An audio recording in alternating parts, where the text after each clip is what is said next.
Yes, that's right. We're back with some Club Condo on Monday and after a long holiday weekend, but we are back and ready to go. And I am so thrilled to have back with me my great friend, the purple pants badass himself. He's back. Brice Izyah. Brice, how are you? Robert. Oh, it's so excited to be here, Club Condo. And if Chappell is having intestinal stomach issues from Thanksgiving, from eating too much, and he is in the bathroom and I have to cover for him, I am glad to be his Is that twin. what's happening? Is that what happened today? That's what happened. He had a case of diarrhea, explosive Yeah. diarrhea. And he said, "Baby boy, can you help me out?" I said, "Absolutely." You know So what they say, Brice? So the Friday after Thanksgiving, they call it Brown Friday because that's the number one day for plumber emergencies.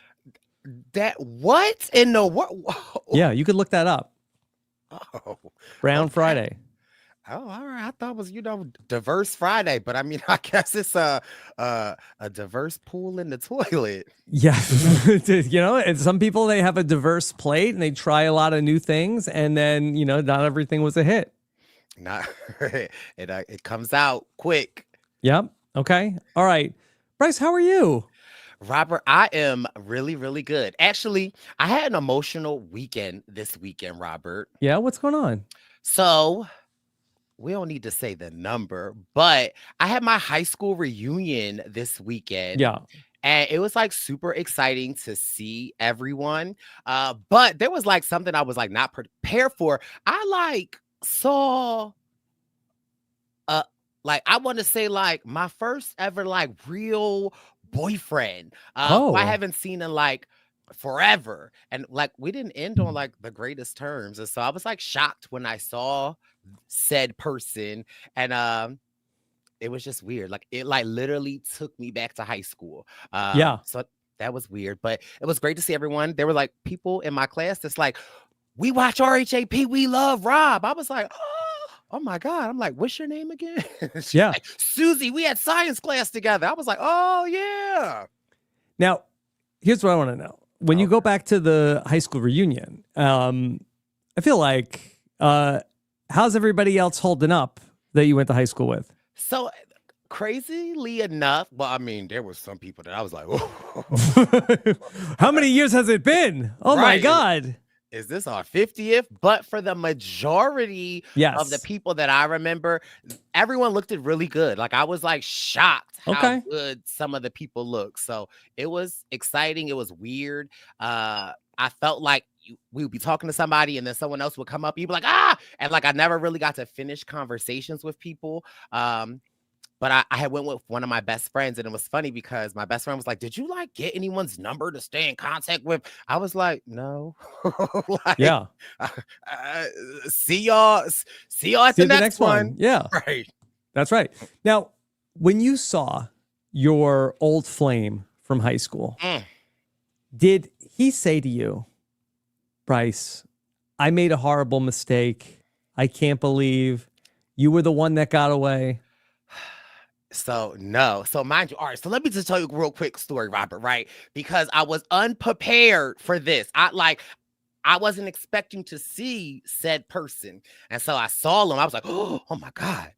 And so I tried to avoid him for a little bit. Then we like saw each other. I was like, hey, how are you? It's like, how are you? I was like, pretty good. Like, and mind you, he's married now. And so I was like, how's your husband? He was like, good. He was like, how's yours? I'm like, he said, how was yours? I don't even know husband. Like, what is he talking about? And he was like, Wendell's his name, right? I said, oh, he's good. He's good. You're not gonna get me. So for my high school reunion, Wendell was my husband because I wasn't prepared. But it was weird. It was like I was like, oh, hello.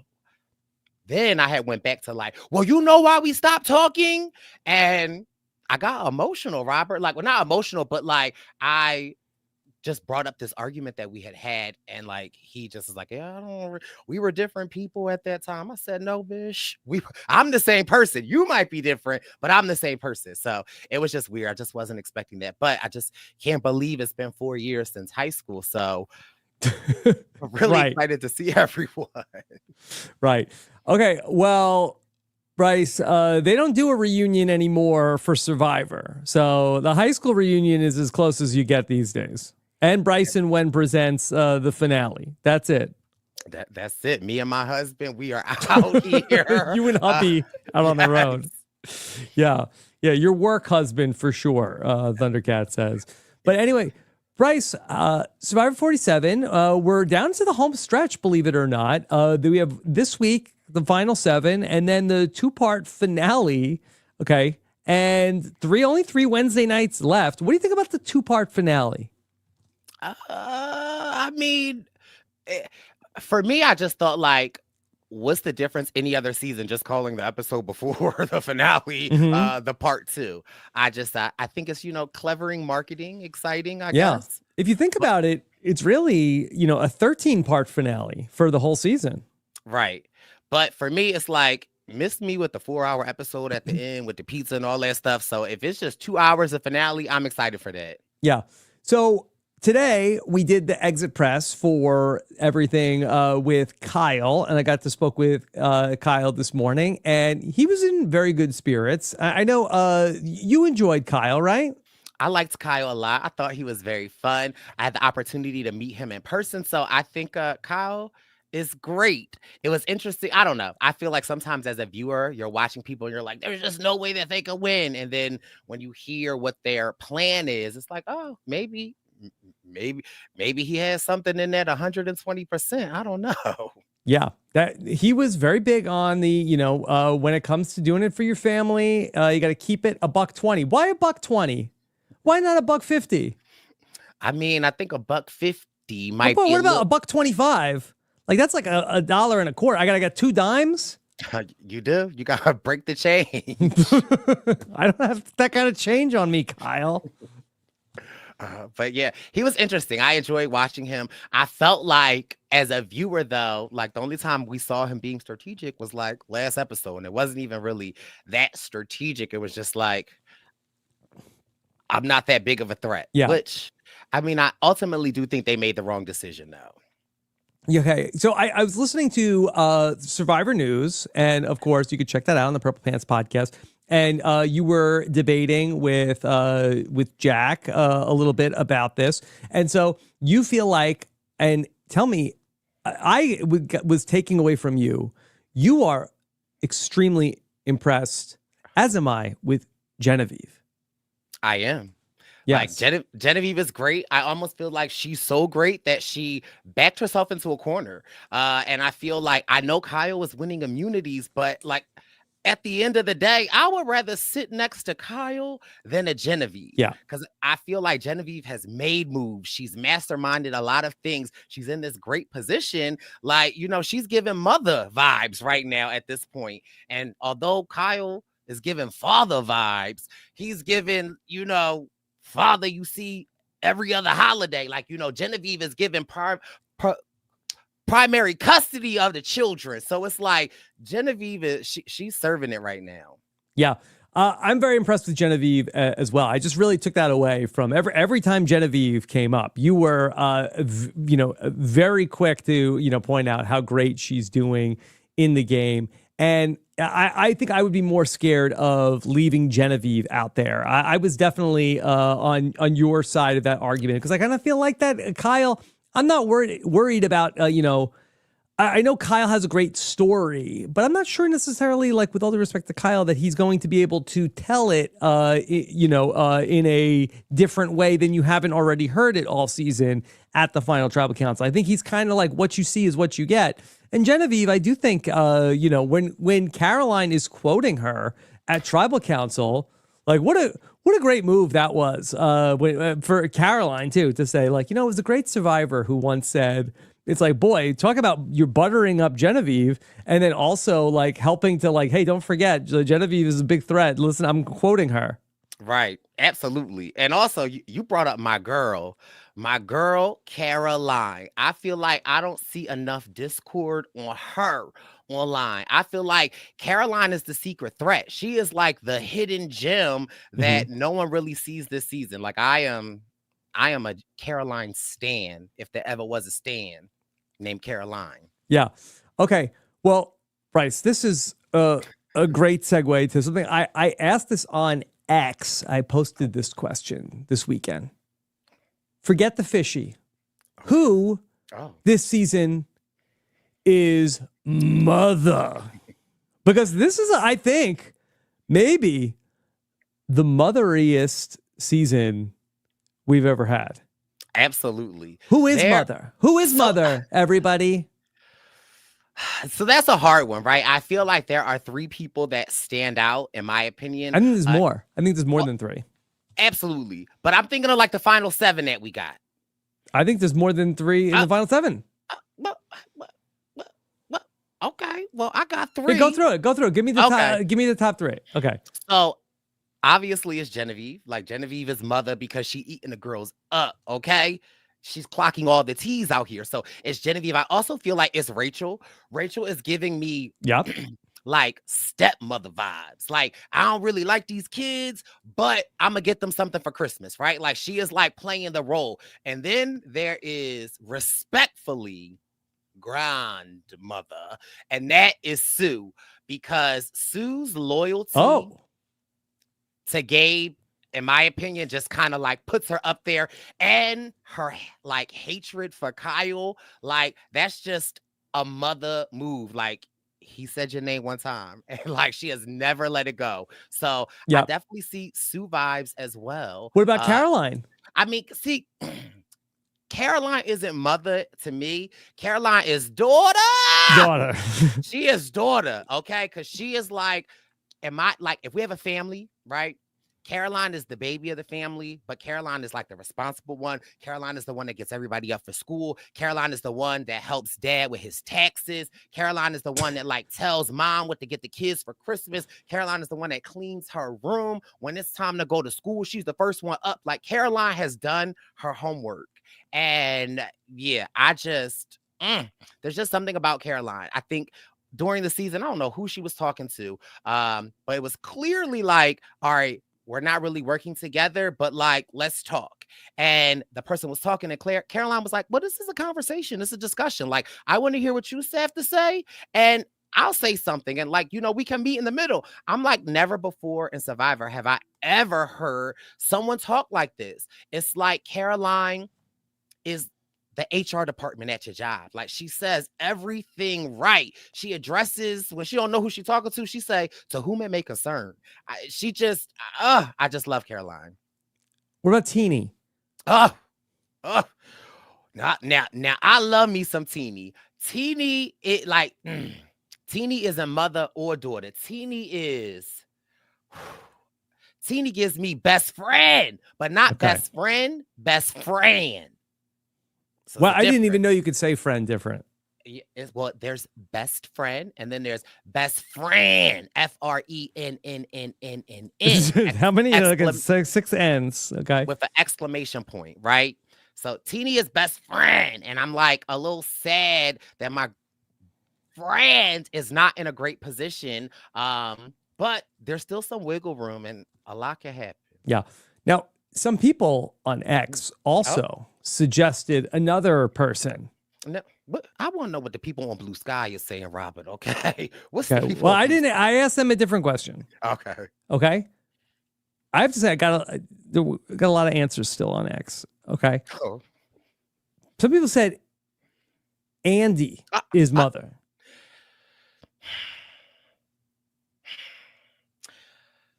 First of all, my man is Andy. So Andy, I have a different title for Andy. But I could see Andy giving mother vibes, right? Because mother isn't exclusive to gender, right? Because in some instances, I'm mother to the kids. So Andy absolutely is mother. But Andy not mother, right? Like, I don't even have a title for Andy because Andy is just Andy. But he does have another title that I hope will come up during this Okay. podcast. All right. We'll talk about that. All right. Let me circle back to something else. So, who is mother ultimately will be determined by who the wins. Is that how we'll determine that? No. Okay. Mother, ultimately, after we see the season and we can lay everything out and we can look, we have all the pieces. But for me, like the two highest ranking people for mother, well, I mean, in my opinion, it's Genevieve. Genevieve is mother, period. Mm-hmm. Okay. You heard it here. All right. So let me go back to the other thing I wanted to ask you with Kyle. Kyle, when he left, okay, he said, "All right, everybody, line them up. Everybody, you're all getting a hug." And then he goes to Jeff and says, "All right, I'm not gonna need a hug from you two as well." I believe he's the third person, I think, this season, at least three. I think it was Rome, Sierra, now Kyle. I'm trying to think if there was another one. People are asking Jeff for the goodbye hug on the way out. What do you think about this? I mean, I think it's interesting. I don't love it, right? Like, first of all, I don't want to ask for a hug. I want somebody to open their arms and give me a hug.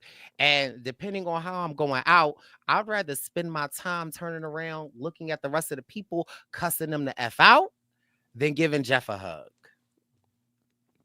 Is the hug with Jeff, is that for like I love Jeff so much. Jeff, I want to give you a hug, or is it more like, Jeff, give me a hug, like console me? It's definitely giving like, Jeff, I want a hug. It's Jeff, because like, I mean, this is probably the last time a lot of them going to see Jeff in the flesh. You might never see him again, right? You might never. So that could be it. That's it. Unless you're on the jury. If these people are on the jury, they're gonna see him again one more time. But yeah, I think it's definitely like this new era. They're all fans, and so I think it's like, oh my God, like I'm, every time I'm with you, Robert, I'm like, can I have a hug? So I think it's like, yeah, I think the issue is here, and I say this like as a dad, where he gave one hug now to Rome, and now everybody's like, well, where's my hug? I want a hug. Yeah, I mean, you got to do for all. You got to do, if you do for one, you got to do for all. And Jeff's being nice, but I don't think he wants to hug all the Survivor contestants. Well, one, they smell. Like, let's talk about that. They stink. I'm sure Jeff is like, oh, I'm good. But maybe his rule of thumb is, if you ask for a hug, you can get a hug. He's in a tough spot. He doesn't want to hug all the contestants. Shouldn't Spicy Jeff just come out and say, look, I don't want to, listen, no hugs this season. Maybe for 48. For 48, he said at the start of the season, look, listen, I love you all. I'm glad you're here. Thanks for coming out. But please, no hugs at the end of Tribal Council.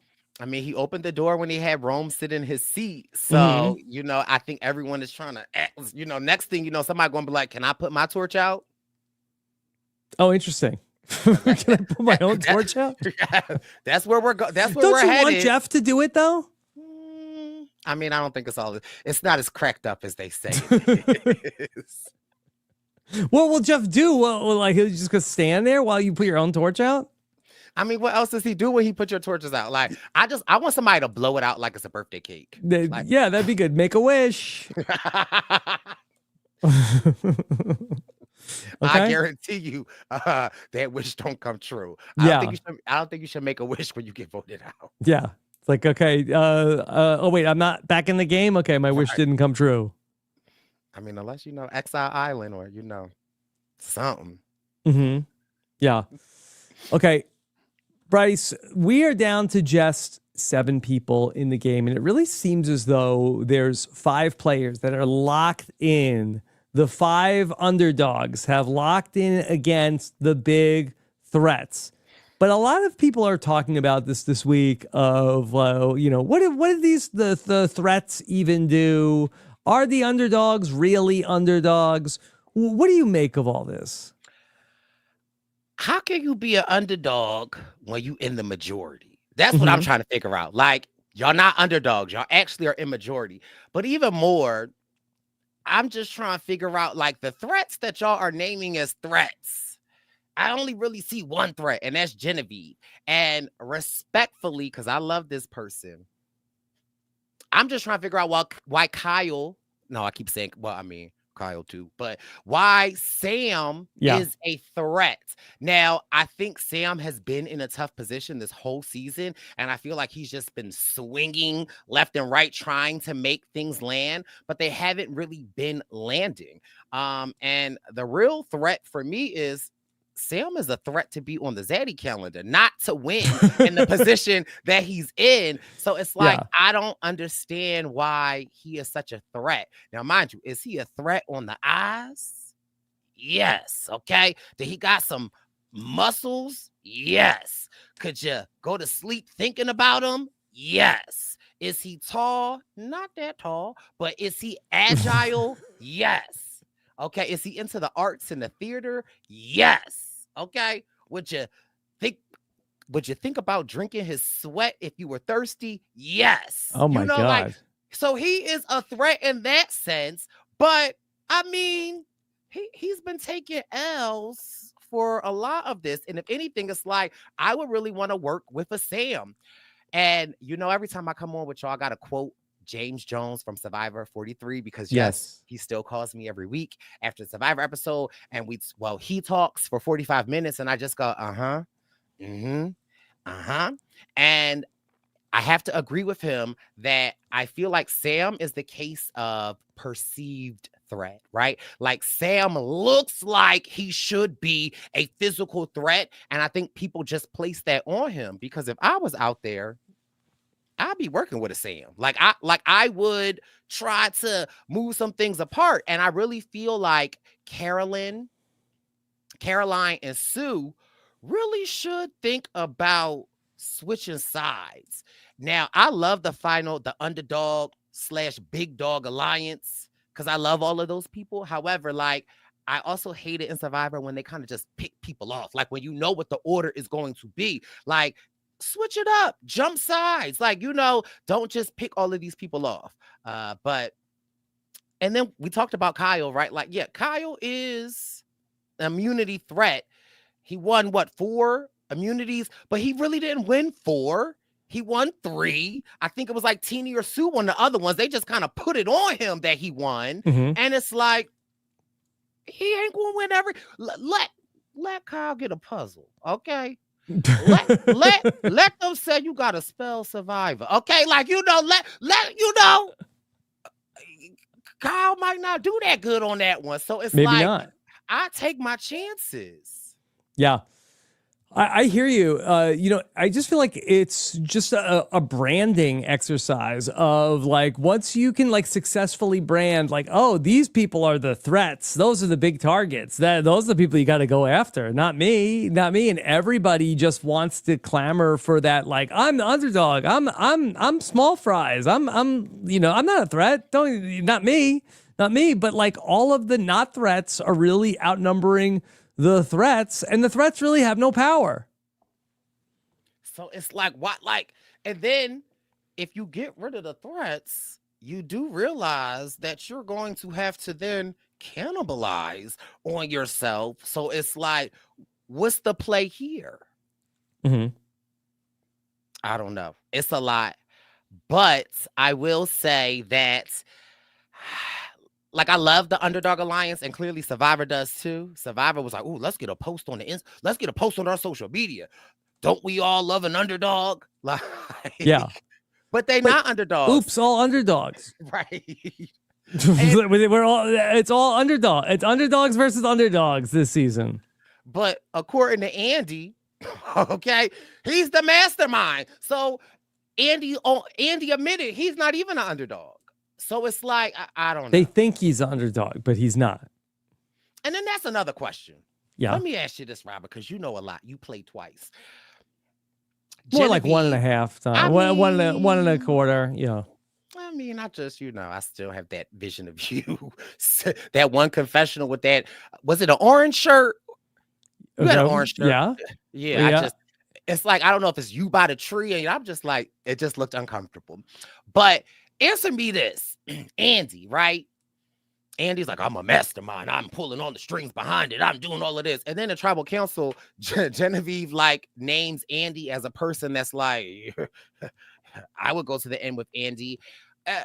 Does it is his perceived threat like if people like a Genevieve, who we clearly know has a pulse on the game, we've seen it this episode where she kind of almost was like a little defeated because I feel like the writing's on the wall for her, where it's like, okay, I backed myself into a corner. But like if she is perceiving someone like an Andy, like a do we feel like, are we just getting the Andy edit? And like, do people not perceive Andy that strong? Yeah. And although we see what he's doing, doesn't that matter for the jury? Like maybe the jury is thinking like a Genevieve. Like, I don't know. That stresses me out a little. Yeah. You know, I think that maybe the player from the new era that Andy might be the closest to based off of what we've seen. I think he's like Carolyn. And I think that Carolyn is somebody also who I think that the other players might have thought of one way, and then they saw the episodes and saw her confessionals and like, oh, I didn't realize that, you know, Carolyn was like thinking about the game in like whatever. And I don't think that Andy and Carolyn are similar players, but I do think that in terms of like the perception, where everybody who watched the show was very surprised that Carolyn only got one vote at the final tribal council. And I think that Andy could be on a similar trajectory where he goes to the final tribal council and gets 0 or 1 vote. And the fans are like, what the hell? Andy was running this whole game. Did you hear him? He had the whole thing on lock the whole season. And then the other players in the jury are like, oh, we didn't see it that way. You know, that's interesting. But that wasn't what the impression that I had while I was on the island. Right. You know, it's giving Kelly, what the hell, guys? Like, what's going on? But then it has me questioning the arc of an Andy, who I think is playing a phenomenal game, right? But then it's like, is he playing too a phenomenal? Like, are you playing too much in the background where like the other players can't really acknowledge it? And it's like, they're the people that you need for them to vote for you. But Brice, what do you do? Because this is where Survivor is right now in the 40s. You literally do anything. Do one thing. And it's like, oh, threat, and next to go. Sorry, you're too good. You're too good. Brice, you did something. You did a thing. We can't be having that, okay? Everybody here has to be like completely under the radar. You popped your head up. You did something. You have to go. So Andy is playing perfectly, but, you know, other than I'm going to tell my story at the final tribal council, how do you escape this like death spiral of if you pop up, you go? I think it's a matter of when you pop up, right? So it's like, I think in these next 3 episodes, I need, what's that little Jack in the Box? I need for Andy's Jack in the Box to wind up, and I need for Andy to pop out. But that's the thing that scares me, because it's Andy and I love Andy, and I'm nervous that Andy might be his own worst enemy, right? Where he might like pop out, and he might just pop out too much and tell everybody that like, I've been doing all of this, I ain't running with none of y'all, I'm the winner. Like, so I'm just nervous, but I think it's a matter of like when you pop out. And I think right now in Andy's game, it will be a good time to pop on out, but like pop out slow. Don't just scare the kids. Just, you know, boop, I'm here. But I'm scared Andy might be like, I'm here, and they won't be like, oh no. So yeah. I don't know. It seems like from the preview, he's working on something. When is he not working on something? He's working on something. It's going to be his time to strike. It seems like it. Yeah. And I think Andy would get like, if Andy, he's in this underdog, big dog alliance, but it's like, I think a good move for you might be to switch to the other side and blindside these underdog. Like that would be a great little Andy move, but I don't know. Yeah.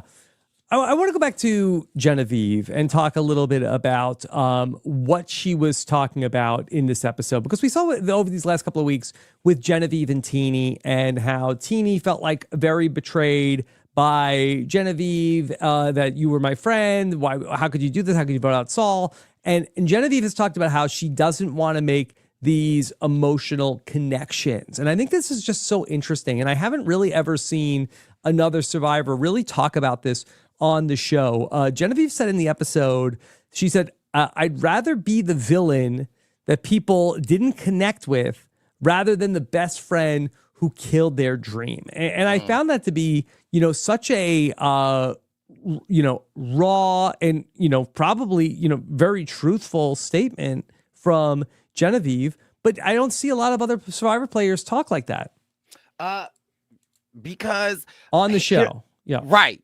I think that that's a very astute assessment, and I think that it's a real assessment. I just also think that, say you're on trial for murder, right? Like, I don't think that you put yourself in the place of the crime, even if you didn't do it, right? Like, I think that for me, for her to say that at tribal, like, I was like, okay, I get where you're at, but like, girl, mother, like, no, because I feel like that then, because I'm listening to it, and I don't know if anybody else, while tribal council is going on, I always sit there and pretend like I'm there, right? Like, I like him because, this is the closest I'm going to ever get to the final 7. And so I'm just thinking, like, if, say I had a relationship with her and she says something like this, it will automatically make me think like, well, I guess it's not like, I don't know. It's a delicate line. Yeah.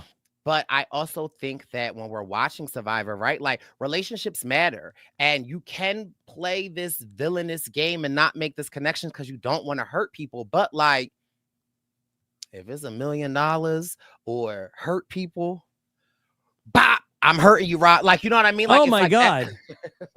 Not you, Brice. Just saying, we can make up later. So the way it resonated with me, like, I completely understood what she's saying. Yeah. However, it's like, that's the hard thing of Survivor, and you need these connections. And I said this on this week's Survivor News. Look at Gabe and Sue, right? Like, look at that connection that Gabe made with Sue.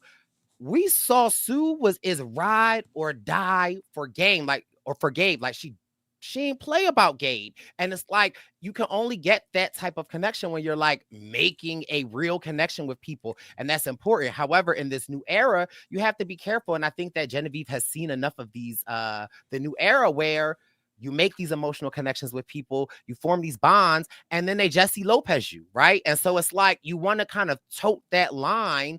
But I also feel like, you've got to tote the line. You got to play nice. You got to go to your blank high school reunion, and you just got to say, hey, I remember you. Oh, we had science class together. Like, you kind of just have to play the game a little bit. And if not, it ultimately is like, you're not going to cash $1 million check. Yeah, I almost feel like that Genevieve is like trying to play this game with one hand tied behind her back, where she's trying to not create these emotional bonds with players so that she doesn't have to break them. But I feel like that if Genevieve is going to get out of the situation that she's in, I feel like that she does need to sort of like, and she's good at it. I think she needs to, like, you play with all of her cards that she has, and not just like, okay, I'm only going to play a very strategic game and not try to get close to people. It makes me like Genevieve, because for her to say something like, for her to be able to decompartmentalize, like, hey, I'd rather be the villain than the person that hurts you. For me, that tells me that she's a lover and that she cares a lot about people, and that essentially she's saying, if I play with my heart, I'm never going to want to hurt anybody. So it's like, I have to be a villain, but it's like, you don't. And I also feel like if you're playing that villain edit, right, the people that you put on the jury are ultimately going to vote for you. So even if you get to the end and you weren't able to make those connections, how are you going to pull in their heartstrings to give you $1 million? Like, you don't have to keep it 120, but I mean, I need a good, that's only for family. Okay, that's right. So this is just co-workers. So just give me a good 45, 50, something. But I just felt like, in this tribal council, we could just see the emotional exhaustion that it took on her. And I also think, let's just talk, sometimes we talk about the trolls that's online and on the comments and all. Riddle me, is the biggest troll Jeffrey Probst? Yes, you had some choice words on the Purple Pants podcast this week on Survivor News talking about this. And you said you didn't like it that Jeff asked Genevieve, what's the matter? Why are you like this? Why are you so down in the dumps? Like Jeff, you know why? It like, he's like, Genevieve, look like you got beat up. Look like your back's against the wall. Your voice doesn't sound the same. Yeah. You look, what's wrong? Like, Jeff, you know what's wrong. Okay. Well, this is what I want to ask you about this. Okay. Do you think that Genevieve is playing it up at all? Do you think that Genevieve could be like, so I thought the person who did this the best, where we're talking about, okay, all the heat is on me. How do I get the heat off of me? I think the person who did this the best in the new era was Q. And I think that when he's, and he's like, when I'd say like, okay, oh, big mistake. I said I wanted to go home.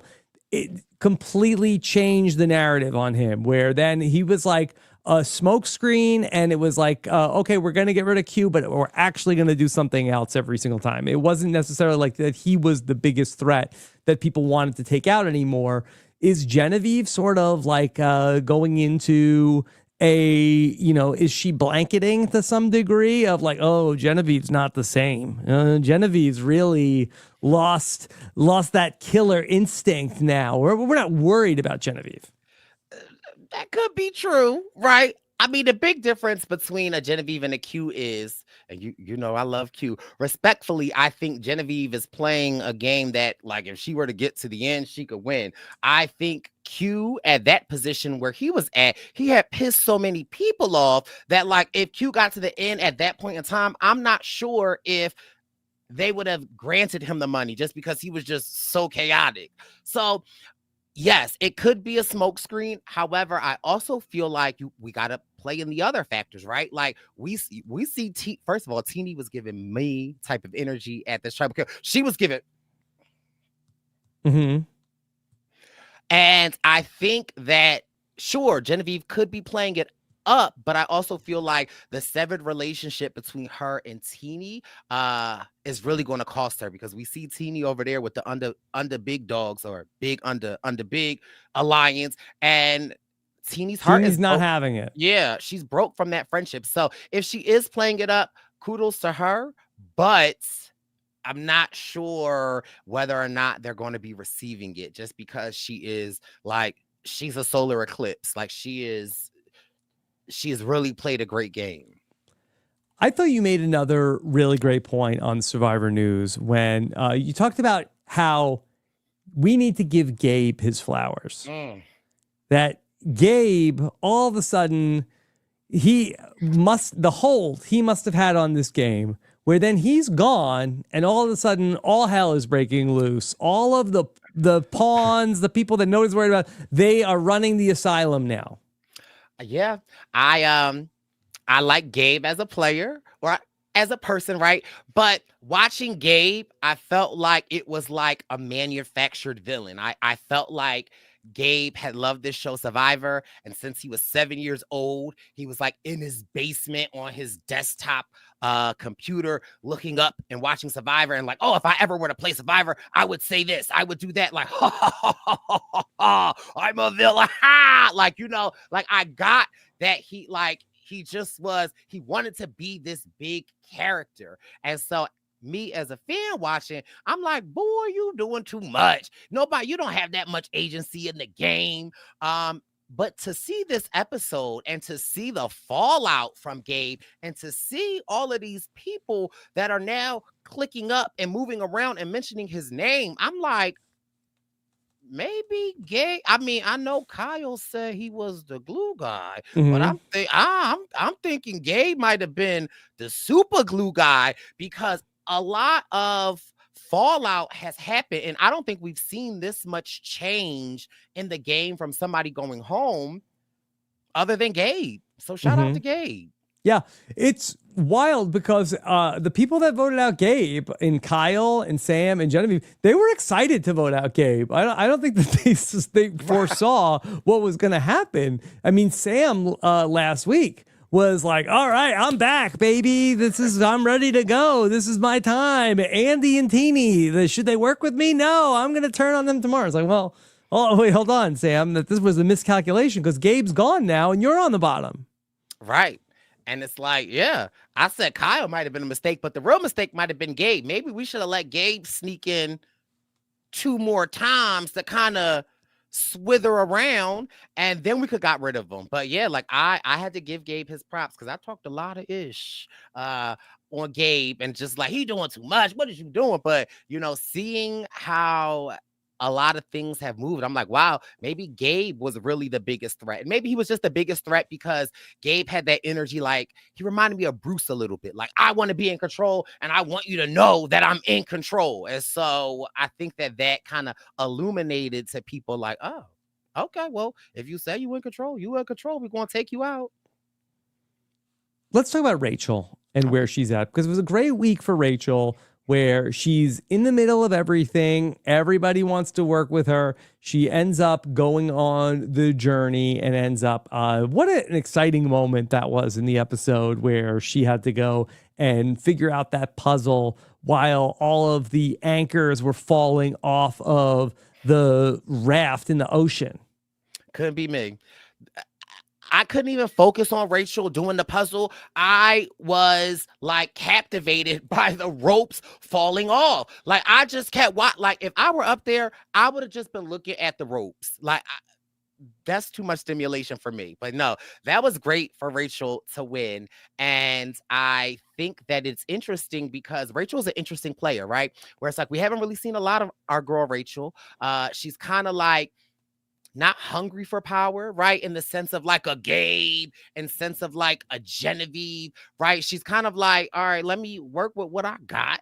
And we don't really often see this in Survivor where, and I said this week on Survivor News, where it's like, it seems like a lot of the things that are happening to Rachel, she don't want them. Like, she like, I don't want this attention. Like, kind of like back up from me. I don't want, because clearly we see what happened when you have this attention. So it's like, Rachel is kind of like the player where it's like, I've been here. I've been struggling, trying to make ends. I tried to work with Andy. Andy want to come get me in the middle of the night and tell me about, a toothpick that he lost when he was 3 years old. And I'm like, Andy, this ain't the time or place. Then it's like, Kyle, I'm going to try to work with you, but here is the deal. Don't say nothing. Kyle, like, I got you. And then run his mouth. And like, so it's like, she's been in this position where it's like, these people keep burning me. And they like family members, right? Your brother get on your nerves, your sister get on your nerves, and then all of a sudden at Christmas, at Hanukkah, at Thanksgiving, you got to sit down at the table with them and hold everybody's hand, and they say, what you thankful for? Not you, but, family, health. Like, Rachel is that sibling at Thanksgiving that's holding her brother's hand that stole her credit card and holding her other sister's hand that keep dropping her kids off. And like, they're like, what are you grateful for, Rachel? Family. Yeah. And so that resonates with me, right? Because as quiet as it's kept, I'm that sibling. And so I understand what it's like to kind of like, I don't want to work with you, but I have to work with you. And I don't want to be in this position, but what else can I do? And so I like that arc of hers. And she's got this arsenal that no one really knows about. And so it's like, I just love the hunger in Rachel, but she's not like a savage hunger. However, because she has been put into this position, she will kill if need be. And I like that. Give me the drama, give me the suspense.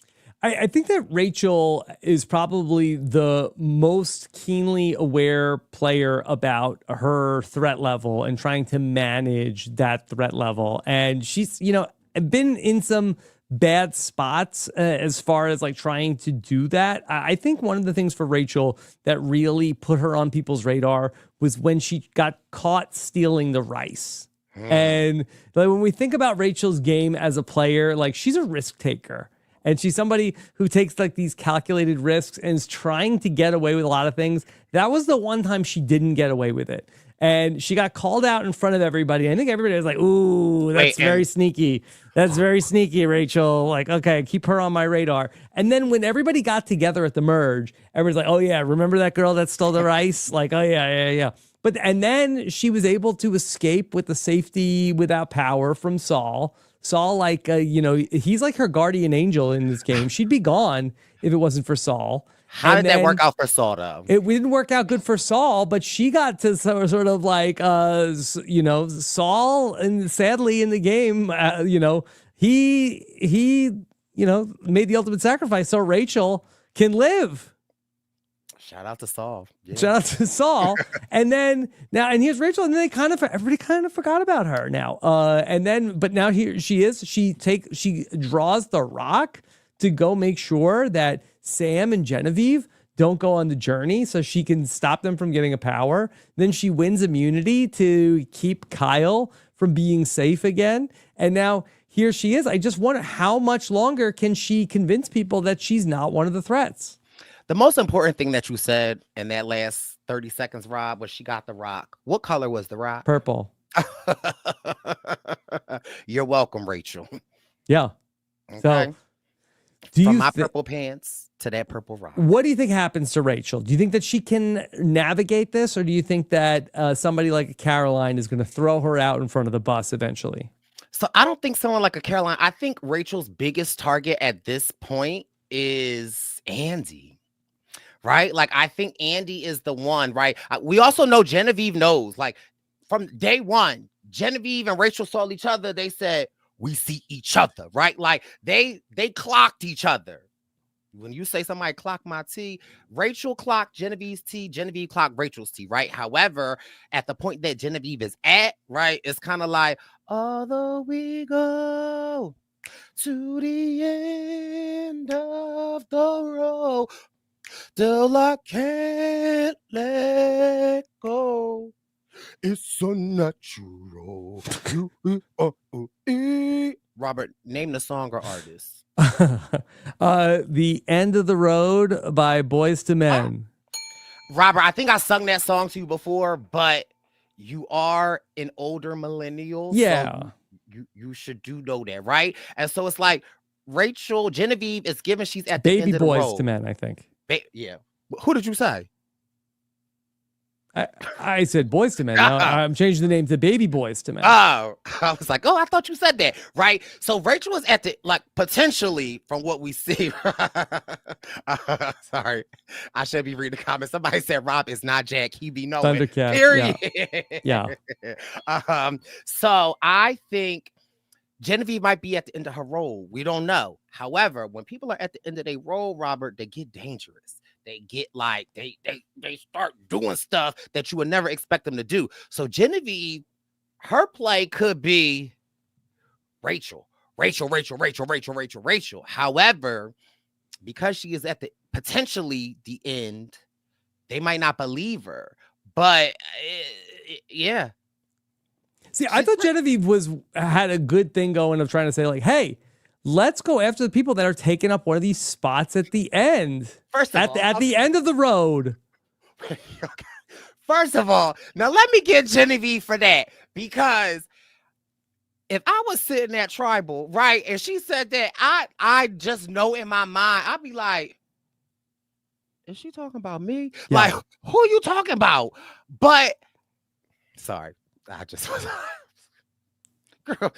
I thought I was working with you, girl. You're telling me that you're not intentionally being close to people. Now at Tribal Council, you taking shots? Why you want my seat? But yeah, I hear what she was saying, Rob. But who's taking up the seats? Andy? I guess maybe Andy, although I think Andy's going to be feisty in the final Tribal Council. But I think that Sue, with all due respect, is somebody who's headed towards, like, and maybe she could get like a Caroline vote if Caroline's on the jury. But Sue's not winning. Sue's not getting votes. Rob. What? I am not taking any tsunami slander this episode because I like Sue. Okay. And we can like her. We can like her, but let's be real. She's not going to win. Why? She was loyal to Gabe. Okay. Yeah, she could get a Gabe vote. Gabe and Caroline. She cleaned up the blood. Yep. She got an idol. The one thing first of all, there are many survivors that say they're going to do this and do that, and they don't ever do it, right? So sometimes people say, oh, I'm going to do this, I'm going to do that, I'm going to do this, I'm going to do that, I'm going to do this. Sue says she was doing one thing. What was that, Robert? Get out, Kyle? And what happened? Kyle got out. Okay, Again, listen, I'm just saying. You can't convince me that Sue is going to get a majority of the votes. She could get Gabe. She could get Caroline. She could get 2. That's her ceiling. Robert, Who else does she have? She could get Sierra.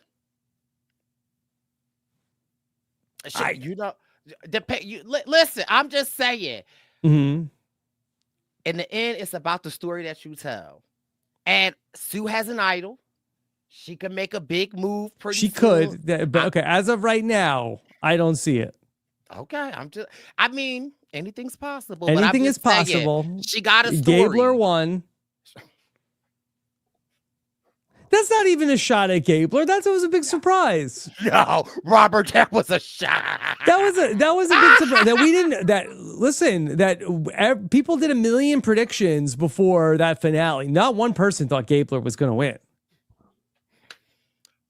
That was not since Chris Underwood has there been a bigger shock.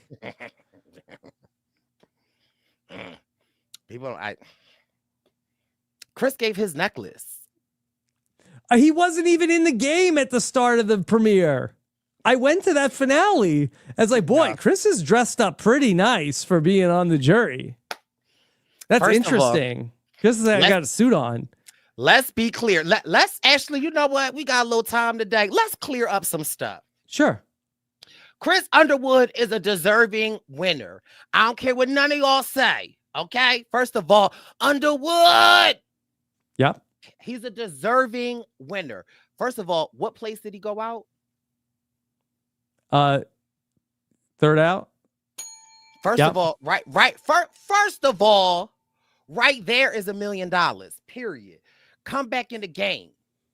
Wins immunity. Take his necklace off. When the last time they took a necklace off, Robert, and gave it to somebody? Yeah, I forgot that he did that. Yeah. That's what I'm saying. We're gonna put Brandon some Hands. respect. Okay. Next. But we just gonna put some respect on Chris's name. That's all. I think that he is a deserving winner. And I think at Winners at War, Natalie Anderson could have had a similar upset as well. She didn't take off the necklace. she didn't take off the necklace.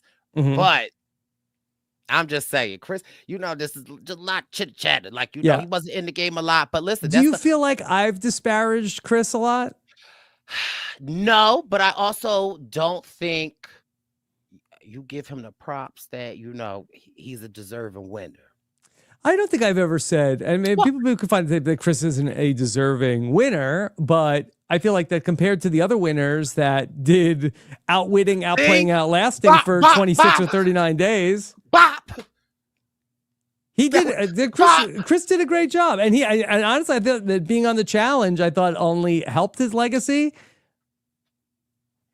First of all, Robert, you said you ain't throw no shots at Chris. I like Chris. You just threw 7 more at him. No, I like Chris, but I have to keep it real. Just like I could like Sue and say I don't think she's going to win. And I feel like that if I was going to rank the winners of Survivor, I think I'd have probably Chris is certainly in the bottom 10. Robert. That's not a hot take. But it's not what you say, it's how you say it. So how should I say it? How should I say it? I should be like, like, I love Chris. Chris is my guy. I love me some Chris. Chris Underwood is such a great guy. I love Chris Underwood.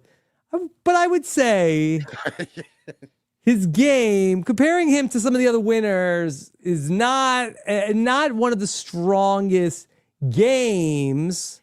And I love Chris that I've ever seen. I like the other way a little better. The other way was better. I'm sorry. But also, first of all, Chris owed me a check. A check? Mm-hmm. For what? So, the Challenge USA? Yeah. You got him on the challenge? I didn't get him on the challenge. However, before he went out, I had heard rumblings that he was going. And I am very good friends with Desi Williams. Yes. And I just said to Chris, hey, Chris, a friend of mine is absolutely a friend of yours. Said the same thing to Desi, and they worked together. And Wow. outside of that, like, they would have had no connection or That's even so wanted to interesting. work. Now, are you ever afraid if you do that it goes wrong and then Desi comes home and is like, Brice, what the hell? I listened to you. He screwed me over. You got your own brain, girl. Use it, okay? You would take no responsibility. None. Yeah. But if it works, then you say you owe me a check. Yeah. He just owes me a dinner that I haven't received. But I'm so scared to ever let me connect these people because it wasn't a connect. It just was a friend of mine. Yeah. A friend of yours. That's all. Just a I little. know, but these things go sideways. And then they could just come back and say a friend of yours is not a friend of mine. Yeah. Even you said you were gonna I forget what you said. You were gonna pop me, I think is what you said. Well, for $1 million. Well, what about all we've had? I mean, we can still have it. I'm gonna just pop real quick. Just a love tap. You've got brothers. Wait, what's your brother name? Danny. Did you see Danny at Thanksgiving? I did, yes. How's he doing? He's doing good. Yeah. Danny's younger than you? Danny's younger than me, yes. Okay. He's 9 years younger than me. Hey, Danny. I don't know if he's listening, but I'll pass it along. Thank you. Yeah. How did we get on Chris Underwood? I don't know, Robert, but you set me off, and so we got there, so I had to go there. Because I said that it wouldn't be like that. My only point was I was trying to say that was shocking that Chris Underwood was the winner when you tuned into the show. If you just turned on the show at 8:00 and maybe you don't even remember. Wait, who is this guy? I've been watching this show for 13 weeks. Who's this person? Not another strike. But listen, here's the thing. This is my argument about that, right? Because what was it? Edge of extinction? Yes. What's the point of it if Chris can't win? Mm-hmm. Okay. That's all. What's the point of what's the point if somebody can't win? That's the whole point. Yeah. It's like the jury. You gotta watch who you put out because it might come back to you. Mm-hmm. How would you be as a juror, do you think? You think bitter. That you'd be a better juror? Bitter. Yeah. People get a lot of raps for bitter juries. However, bitter. You know what? Can I give you, here's my hot take about bitter jury people. People like the night of the show, they're like, oh, this little bitter juror a-hole. But you know what? Then as time goes by, they love it. Like, look at Reed. Look at Reed from San Juan del Sur. And people were like, oh, what a bad sport, bitter. Now it's like the number one thing people remember about Reed. Should we bring up my friend Corinne? Like, okay, mind you, sometimes crossing the line, but baby, I remember watching them being like, oh. But I wouldn't be that bitter. I wouldn't trash the jury. Like, I just personally be bitter, and depending on my options. You know what? I think though that people are at the new tribal council, and I think that the show really does want people to have pretty good sportsmanship. I think Jeff has talked about this, that he loves it when like Kyle gives everybody a hug. I don't think that they want players to be at the final tribal council. It's like, I'm trying to think of I'm trying to say like, you, Jenna, the biggest a-hole I've ever met. I hope you drop dead. They don't want that. But I do think that, people would go back and watch those clips over and over and over again. And I do think it's also hard in the current format to be a super angry jury person. So here's the thing, right? Two things can be true at the same time.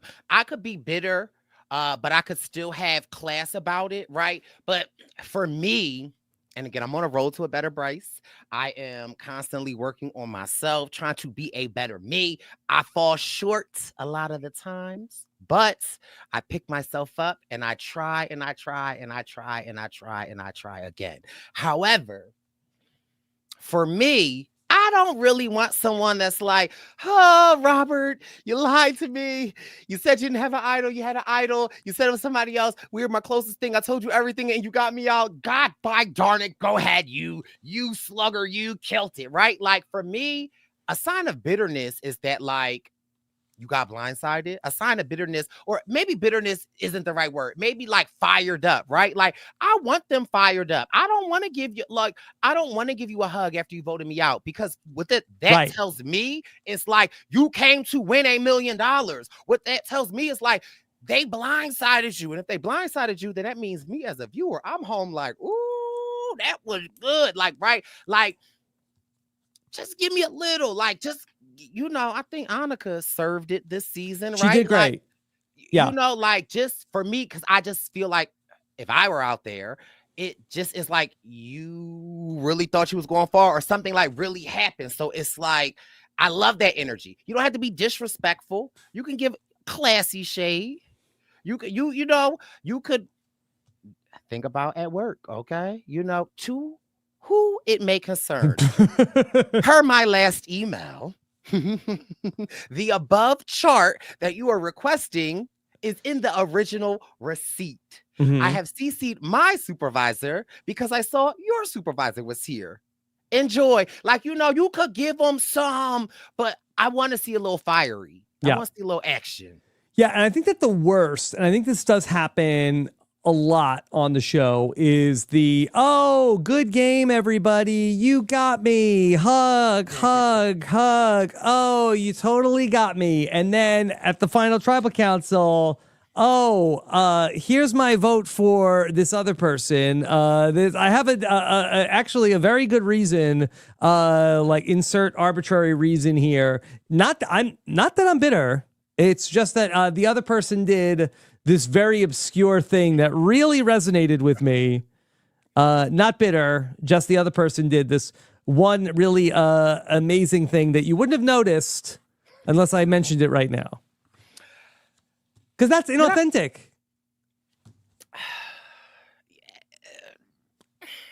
We want realness. We crave realness. We do. We crave authenticity. But heck, sometimes it comes out. Okay. Sorry. Robert, you are a shot machine tonight. That's all I'm going to say. But but you want authenticity. Sometimes it doesn't come in the form that you always want. Did I ever tell you the story of Ponderosa when I was at Ponderosa and Alexis got voted out that night? No. So Ponderosa, before, back in the day when we went on a pre-jury and the trip. So we would be at Ponderosa till we got the last of the juries, and then we would leave the next night. Every time we knew somebody was getting voted out, we get dressed up. We like go to the bar. We like have a drink ready for them. We would like celebrate because, for me, I like to do what was not done for me because when I got to Ponderosa, Garrett was asleep and didn't come out to greet me. I met Garrett the next morning. Anyway, so, had a party for Jatia, Uncle Cliffy. Lindsay never came, and David Sampson chartered his private jet and he flew home. So the night that Alexis got there, we had no idea who it was going to be. So I was excited. Alexis gets dropped off. We see it's Alexis. She's crying.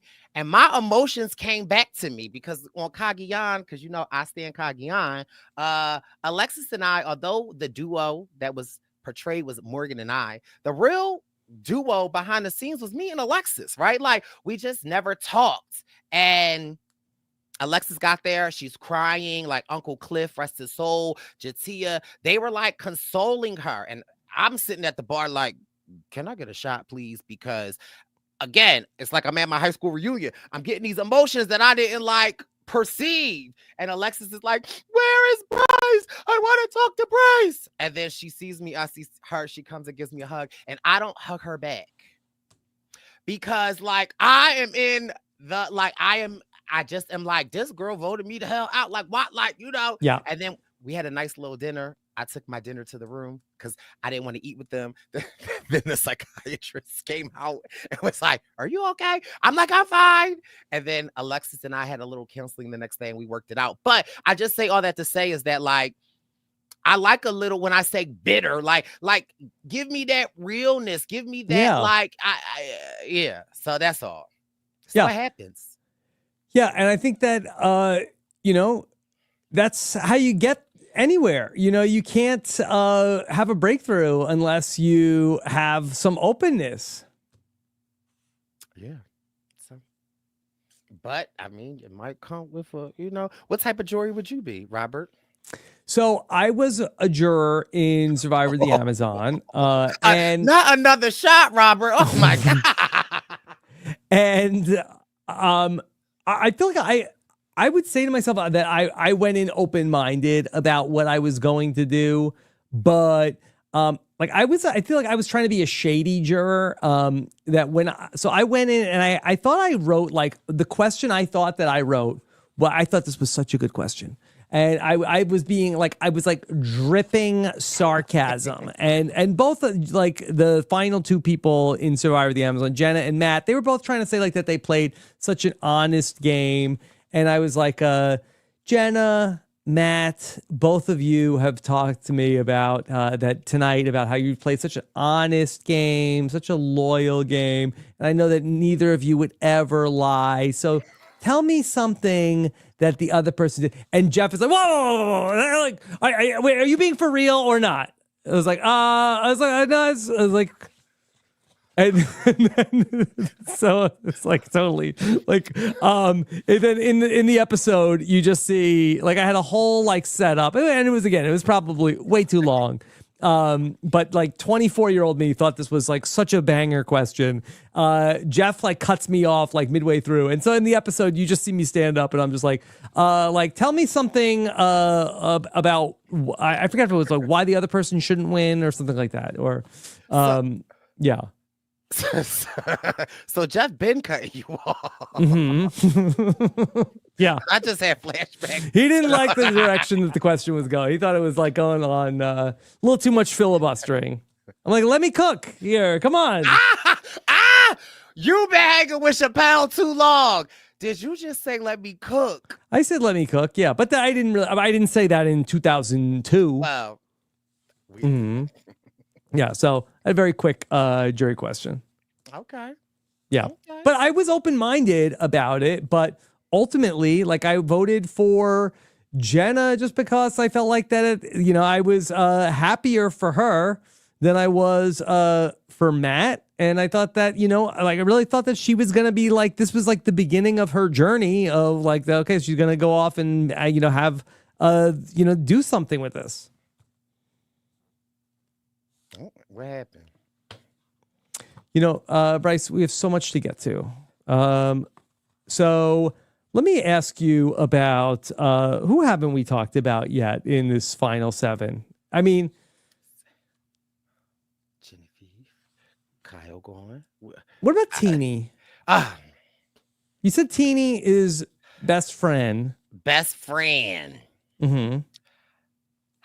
I love Teenie, and I hate the fact that she's in this interesting spot where at the beginning of the season, like, it seemed like she was a game maker, like she like had all of these connections, and it just seems like it's like the luck of the draw, where it's like she can't get her foot right, like she can't execute herself, or she can't like get a move through because she doesn't want to illuminate herself. She doesn't want to rock the boat.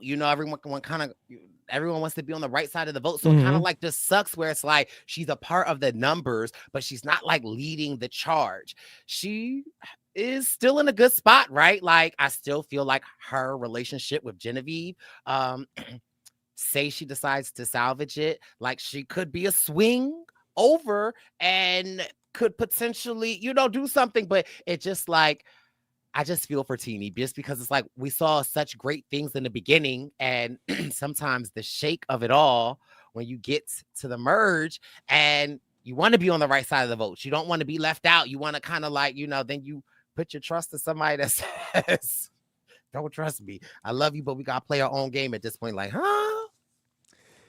Yeah, for Teeny, I just got to see something like go right. I think that Teeny is well liked and has different people on the jury that could potentially vote for Teeny to win in Sierra and Saul. But like Teeny's still got to have something go Teeny's way. True. However, there's still more left in the game, right? Like we've seen people, we've seen somebody come back the last episode of the game, right? Like, so. But, and I just think that Teeny is like in this mode where it's like, okay, well, like, not really like having the plans, at least from what we're seeing, but it's a lot of like where it's like, okay, Nicole, what should we have for dinner? Well, not pizza. I don't want not pizza. Okay, fine, not pizza. Like not Chinese food. Okay, fine, not Chinese food. Like, well, what do you want to have? What are we doing? Like, well, not pizza. Yeah, no, I know, not pizza. Yeah, I get that. I think this isn't talked about enough in the Survivor realm, right? But I think that in the game of Survivor, we know there's only one winner. Yes. And from the first person to the third person to the fifth to the sixth to the seventh person, right?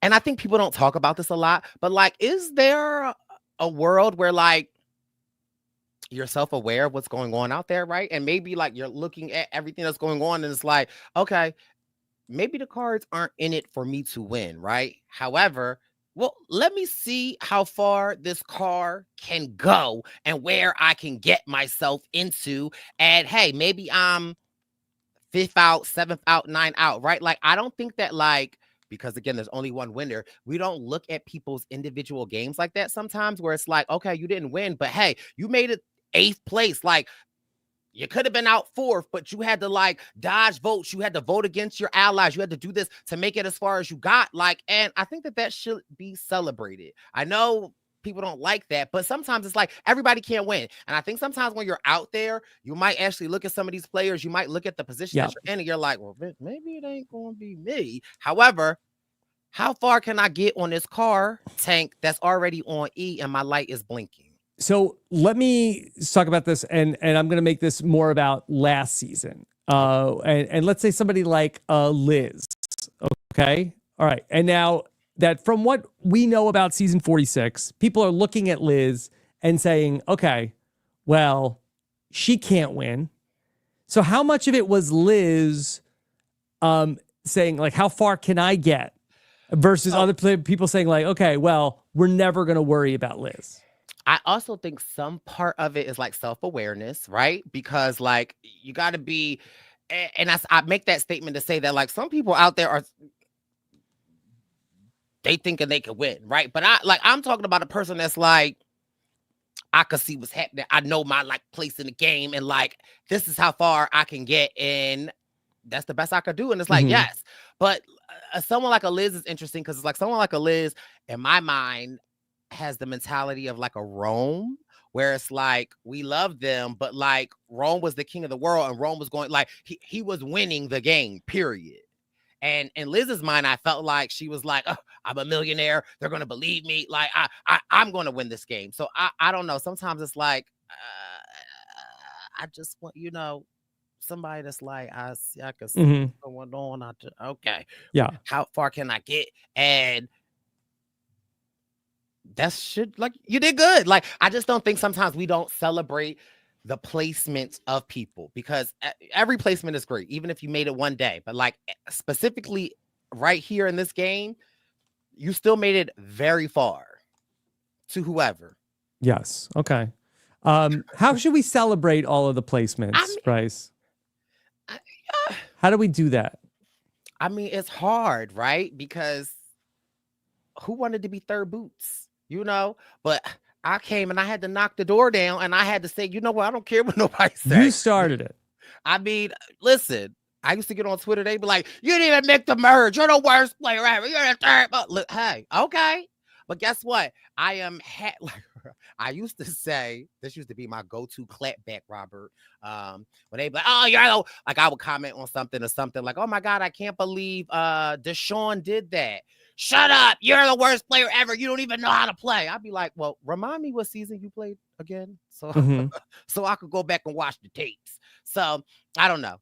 Just maybe we should throw him a little birthday party. I don't know, but I think that we are such astute viewers of the game of Survivor, and it's like it's only one winner. But in my opinion, like I can watch and see someone that's like, oh, like you made the merge. Oh, you did it. You still here. Like I think that that's still a win in my opinion. Okay. Okay. So you don't agree with that?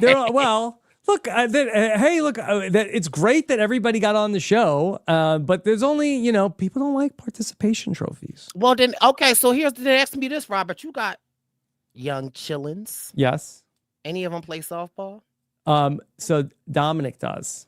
Did he start off in T-ball? Yes. Would they have winners of the game? I don't really think so. I think they don't even keep score. So what's the point then? You're asking the wrong person, Brice. You're barking up the wrong tree with that, because if you're looking to be the person who says what's the point, I already beat you to it. Okay, you're barking up the wrong tree. I ask every day I'm taking these kids somewhere, like, what is the point of this? Why are we doing this? They don't want to go. We're spending money on this. It's just aggravation. Who is this for? I'm on the first lady side, but listen, okay, because I don't want no smoke. I say that point to say, like, if you're like, well, nobody really cares. So why why do people get perfect attendance awards? I had perfect attendance in high school. My senior year. Robert, don't y'all have a senior skip day? I don't know if that counts. So you went to school every day? I think I did, yeah. So you ain't get sick in the 1960s? No, that was back when you got the vaccines and nobody asked any questions.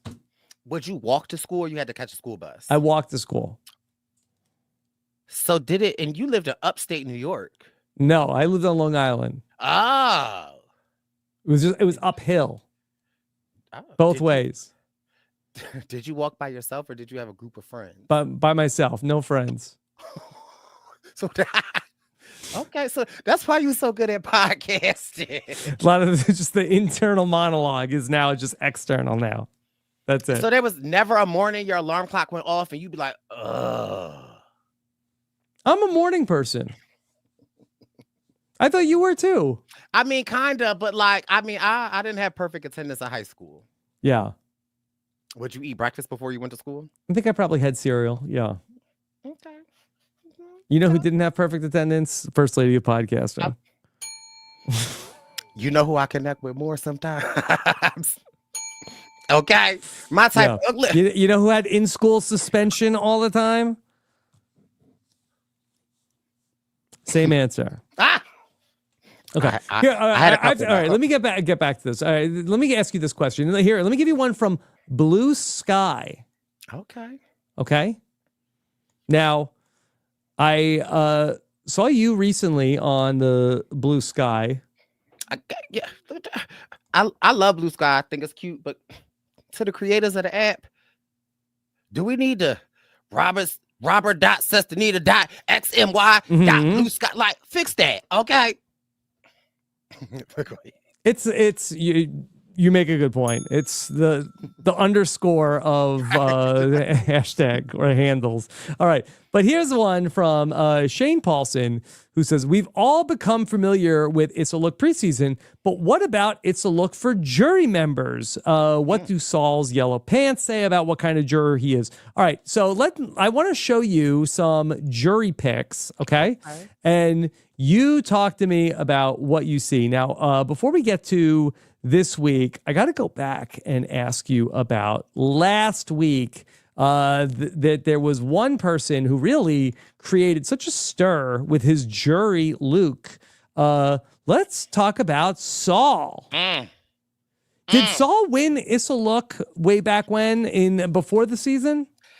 That's how you know Issa Look is a real thing, right? Saul did win my Issa Look for the winner. However, the spirits, the Survivor guys, they don't like the looks, give the looks. And I thought it was the winner of Survivor. I didn't realize it was the winner of busting through your first chime on the jury because, woo, listen, Saul came on that screen. My britches got a little wet. I got hot. Your britches got wet? Oh, my God. Got a little wet, okay? I was the button on that vest getting ready to pop off. Ooh. And then I'm like, was Saul doing push-ups before he walked out? Because where the hell was those muscles at on Survivor? I didn't see them. He had a shirt on. He should have took it off. Okay, he could have lasted a little longer. I mean, I'm getting hot now. Listen. Whew. I seen the interview you did with him. Like, Saul is so fashionable. Like, yep. I mean, like, he was like an undercover zaddy. I mean, this is undercover zaddy. I mean, I feel like we could call it now 2026. Zaddy calendar has to have his name on it because I mean, I've never seen somebody come out on the jury looking like that.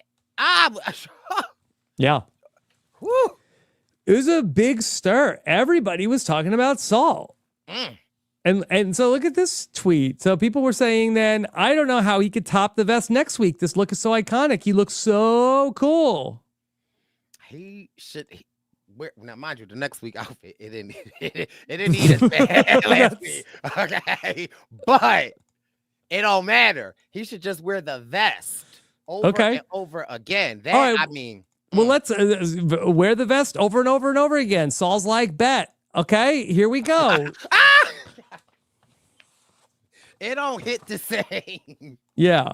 With a shirt on, Saul. All right. Okay. All right. All right. This, I mean, caption this trio here. So, if you're listening to the podcast version, okay, let me describe the three jurors that we're looking at here. Okay, we have Sierra, Saul, and Gabe. They look like three very different people. You would not have thought that only 4 days ago they were on the same television show. Okay. So Sierra is wearing, what would you say? Is that is it like a bikini top sports bra? It's kind of like a sports bra kind of top with a like high-waisted skirt that matches. Very cute.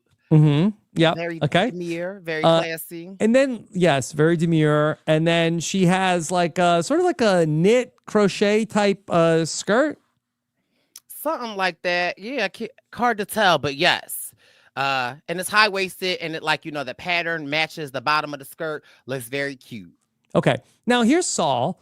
He's got the vest back, but I think they told him hey, put those things away, Saul. Okay. Saul this is shows, giving... This is 8 p.m., Saul. Saul in this look is giving very much. He teaches 4th grade social studies, reading, math. He's giving very much teacher right here, okay? Mm-hmm. The fashionable teacher, the cool teacher. Kids eat their lunch in his room. Okay. And then Saul has a pair of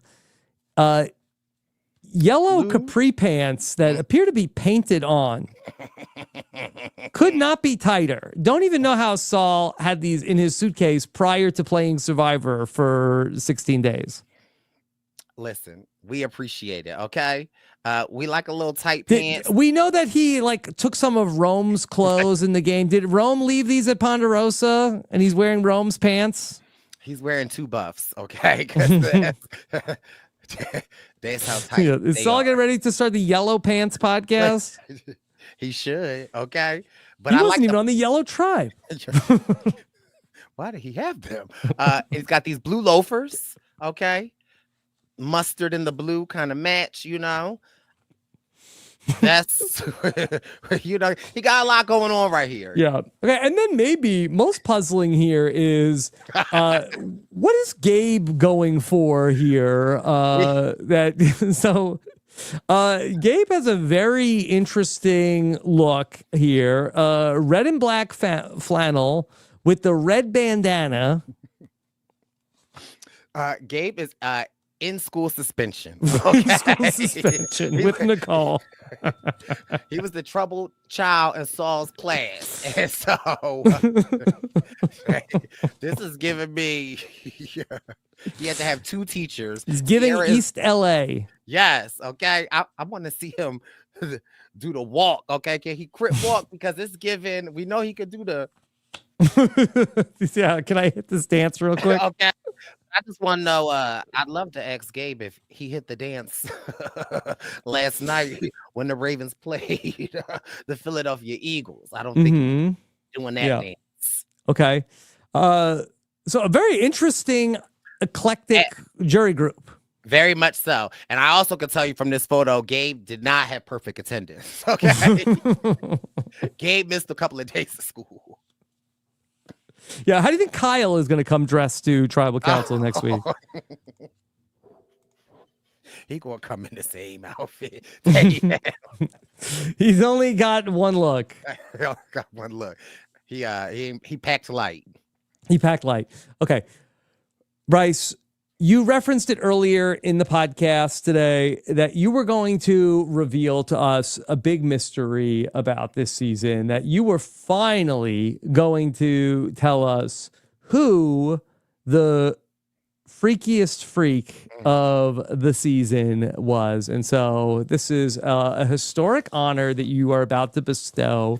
I do believe that it is the 10-year anniversary of you awarding the freakiest freak, because that we have been covering all season long, the 10-year anniversary of Survivor San Juan del Sur. And the inaugural freakiest freak was Farm Guy 69. I really hope on Blue Sky he updates it. But that is crazy. 10 years. 10 years of freakiest freaks. Oh, it seems a lot longer. If it wasn't for the pandemic, this would be the 20th freakiest freak. It started in season 29. Wow. Okay, and with that, let's listen. Take it away, Brice. Hey. You a freak, I'm a freak. Let's get freaky. Oh, you a freak, I'm a freak. It don't have to be. You a freak, I'm a freak. Just give it to me all night. All night. Yeah. I really want them. It's beautiful. It is. Back in college when I was making that song, little did I know. Like little, how could I have known? Yeah. Okay. Well, here we are. It lives. It lives. It is a tradition. Yes. And, you know, some seasons are harder than others. But this season has given us some iconic, you know, and it's not, I don't choose it, right? The freakiest freak chooses itself. Yeah. They illuminate themselves. Okay. You know, if the ground is dry, you hump in the ground. Like, I mean, you know, okay. If you got to cut something, if everything you doing is boom, boom, boom, knock, knock, knock, it is my honor. It's my privilege to announce that the people already know, because, you know, you illuminate yourself. Baby Andy. Andy is officially the freakiest freak of this season. Makes me proud. I love it. You know, I had to get over my man Austin. And I am so happy that I have an Andy, because Andy is the gift that keeps on giving. Okay. Like, there's just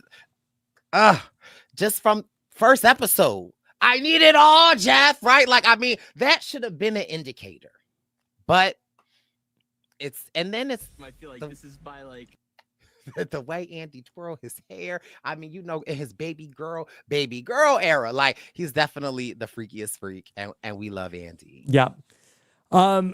He had the moment with the knife. He had the moment where he's, as you mentioned, humping the ground, moving the ball with his mouth.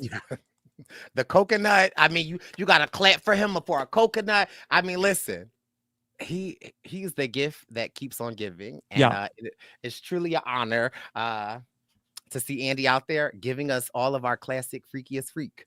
Yeah, it's incredible. I don't think there has ever been somebody who was more of a slam dunk for the freakiest freak. Yeah, I don't think so. A lot of times you you surprise us. Yeah, sometimes it's hard, and I grasp at different things that speak to me. But I mean, Andy speaks to the universe, and so yes. I don't know if Andy wins the $1 million. I'm rooting for him, but who needs the $1 million when you got the freakiest freak? Okay, come on, Andy. Mm-hmm. Now, way back when, we used to always do this podcast when it was the family visit. We have not had a family visit through 7 seasons of the new era. They've brought back the auction. They've brought back other things. Do you think they will ever bring back the family visit? I really hope so. And I probably think they probably won't do it until season 50. And I think that would just be the one-time thing. But it's like, can we get the family visit? Like, what do we have to put Boston Rob back out there to get the family visit? And then like you get the whole family? I don't know. But again, for me as a Survivor lover and a fan of the show, the auction is great, but it's the family visit. Like it is I want to see the parents. I want to see the person that didn't really have nobody, so their brother came. Like I want to see the dad. Like I want to, and then I used to love when they would participate in the challenges. There's something about the family visit for me that's just like, it makes me feel like Survivor. And I feel like we've been missing it in this new era. The letters, the videos, they work, but it's nothing when you see the family members that come out. And then I just also, as emotional as it gets, I love the drama that it creates when like you have to pick somebody and you can't pick everybody. And then that one person is mad because they didn't get to see their best friend. And just the family visit is so classic. And so I really wish that they would bring it back. I hope we get it for season 50. I would love to see some of the people that are playing. Can we get a family visit? Yeah, I think, it was COVID was the reason why they, didn't do it. And they had all this quarantine where they had, you wait 14 days before you can get to the island. So in 26 days, by the time you quarantine the family member, season's over. But now, we're not doing the quarantine anymore. It seems like that they could do it. Right? Listen. Maybe you need to call. Well, maybe not you. I might need to tap Jeff. Okay. Yeah, call somebody. Yeah, call somebody. Call you. Call somebody that has some pull. I mean, we can see, but I just love the family visit. It's iconic, and I don't know why. It's like I just cry. I literally get emotional when you see the people running to see their moms. Especially for me, I'm a sucker for like sons and their mother. I love to see that. It is really special. And it's like they're robbing us of the zaddy sometimes. It's like, I want to see what the dad look like. I want to see what your brother look like. Bring your husband out. Bring out Rock. Yeah, bring out Rock. Bring out what was Christian Ubicki's Emily. How could you forget? Okay, she wore the dress for me when I got to meet Emily. She had the dress on, like, yeah. What movies was she watching? Like, we get these iconic people. Famously. Emily. Okay. Yeah. Got to meet Miss Hazel, Davy's mom. Where is Davy? Where's Davy? All of these iconic people. Mm-hmm. So they're robbing us of more characters to meet, or, it's like they're a part of the show. Yep. Where is Davy? Okay. So have we talked about this before, that your loved one was going to be Barb? So my loved one, well, I put down my mom, but that's why I wanted to come. But I think during the time my mom had my brother fill it out. Yes. So they had contacted him. And it's a funny story. Like my family had like a cookout while I was filming. And my one little cousin, he's not little, but he's younger than me, my one cousin Nasir, who really watches the game. He was like, yeah, your brother came to the cookout. And everyone was like, how is Brice doing? And my brother was like, yeah, they contacted me to fill out papers. I'm going out there to see him. And my cousin was like, wow, like Brice must be really far in the game if they like contacted his brother. But little did they know. Little did they know. Yeah. And then they call and they say like, hey, like, don't worry about it. Right? No, wait. So my brother said that they just never called again. They never called again. He's like, hey, I'm standing here with my suitcase. When are we leaving? Right. He's like, I took the PTO time off. Sorry. Yeah. But they did a weird, Cagayan, they just brought family members out for like the Final Four. That was like the period where the 30s, they really blew out the family visit. But there was you played around like the blood versus water, like, we don't really know what we're doing with family visits right now. Right. We're kind of not really doing them that much. Well, I mean, you out there with your family, so. Mm-hmm. Yeah. They just brought a couple people out. And then and they brought like Tony's friend also. Oh yeah. He was big time at our reunion. You couldn't tell him he wasn't on the show. Tony's friend? Yes. Yeah. Okay. Let's talk about something else where, Jeff Probst.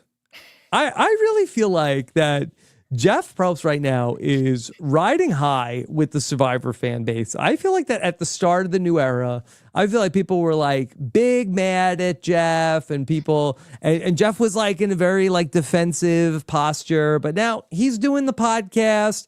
He's bringing things back. People are loving the show. Like, I think he's saying he's having a great time. I think the fans are having fun. I think it's a good time in the Survivor world. And this is how we can tell that Jeff is having some fun. All right. So I want to bring some social media into this. Okay.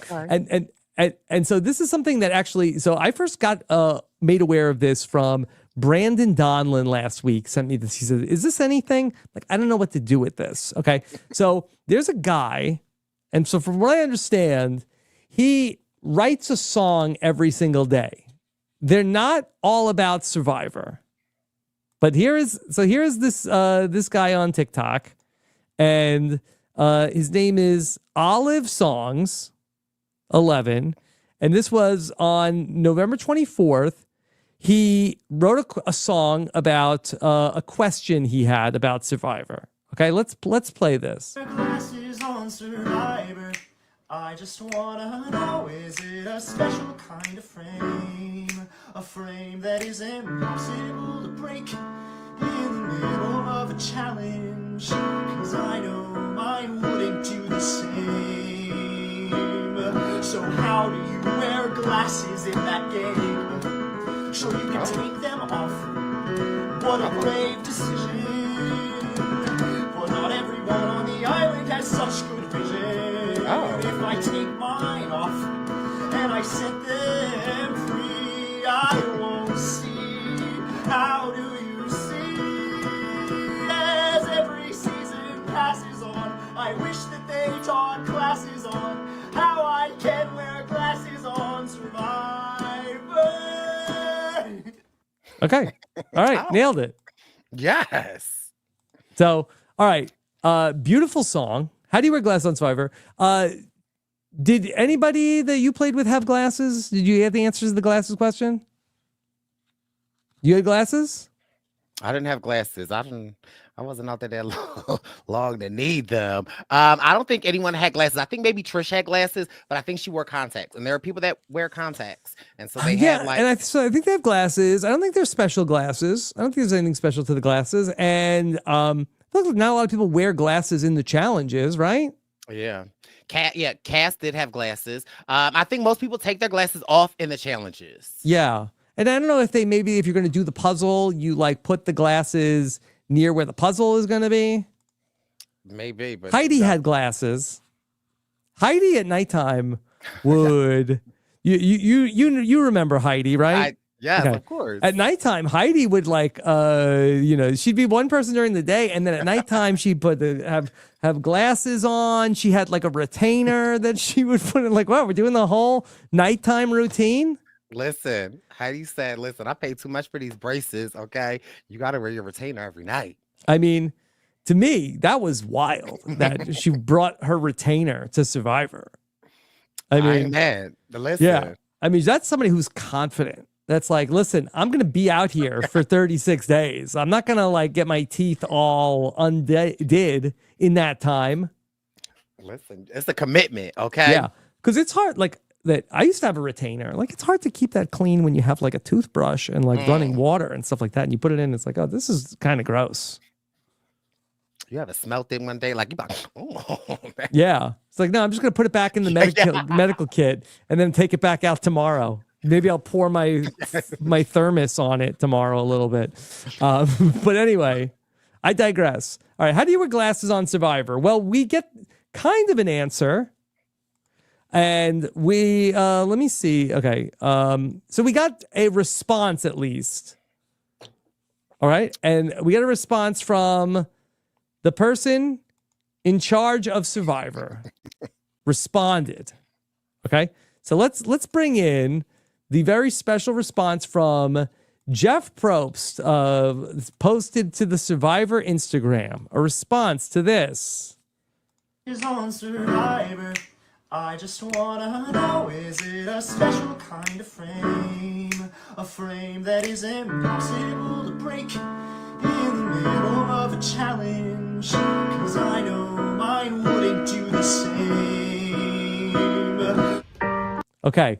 So also, what do you think of this? Survivor Instagram says, holding space for this hashtag song. Beautiful. Okay. All right. Here's Jeff Probst, who is, I don't know if he's playing the keyboard himself. What do you think? Do you think he's playing the keyboard in this? I think he is. Or is he faking? I think he's playing it. He likes rock music. I don't know if Jeff is a pianist.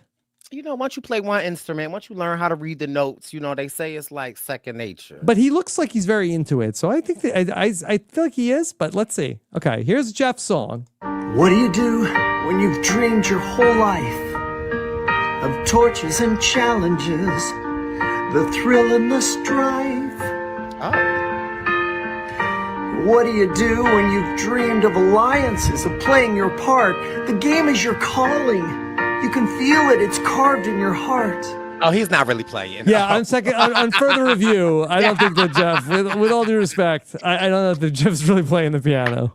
He's not playing. I was like, he's really good. He's really good, but it doesn't seem like his fingers are making contact with the keys at the same time the notes are happening. But we'll see.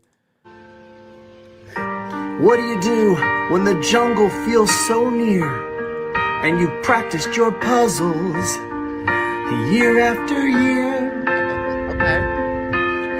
You've imagined the votes and the idols you'd find, outwit and outlast. It's your moment to shine on Survivor. Oh. But what do you do when you wear glasses? When the rain streaks the lenses and the mud harasses? When the puzzles are blur and the clues out of sight, you're squinting in the jungle in the dead of the night. Yes, what do you do when you wear glasses? What do you do when you wear glasses on Survivor? It's beautiful. What do you do when you picture your tribe? The bonds you will build, the secrets you'll hide. You've seen it so clear in your Survivor dreams. The fire dances, your victory gleams. Oh. The question is, can you outlast No. on Survivor? Because what do you do when you wear glasses? When the rain streaks the lenses and the mud harasses? Yeah. When the puzzles are blur and the clues out of sight, you're squinting in the jungle in the dead of the night. Is what do you do when you wear glasses What do you do when you wear glasses on Survivor?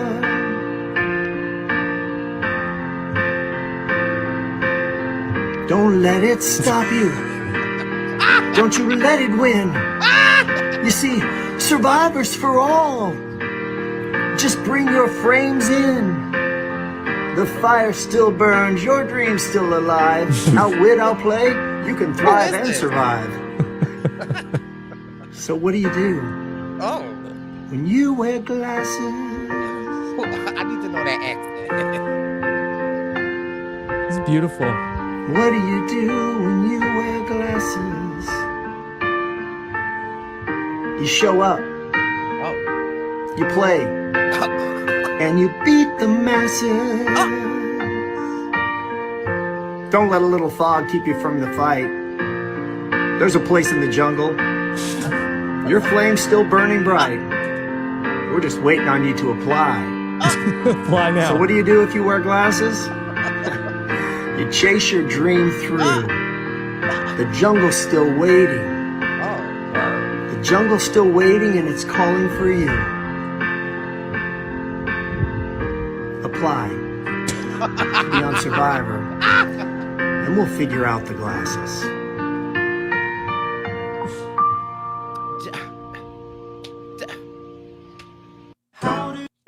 Isn't that what's amazing? But this is classic Jeff Probst. Jeffrey! He was asking you a question. We at no point did we answer the question, how do you wear glasses on Survivor? The answer was just come here. We'll figure it out. Don't worry about it. We'll figure it out. We'll figure it out when you get here. It's the Don't worry about the small details. That's our problem to figure out, not yours.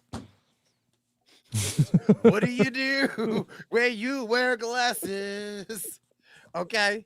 How far do you think you can make it? Not far. What do you do when you wear a retainer? When your excitement can't fit in any container? How do you stop your teeth from moving in a game about big moves?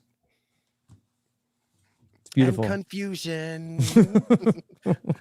It's the part where you're watching a video where you can see him forgetting that he needs to act like he's playing the piano. Then he just moves his hand to the side. But like, Jeff, you didn't answer the question. But that's classic Jeff Probst. Like, you know what? Oh, I like this.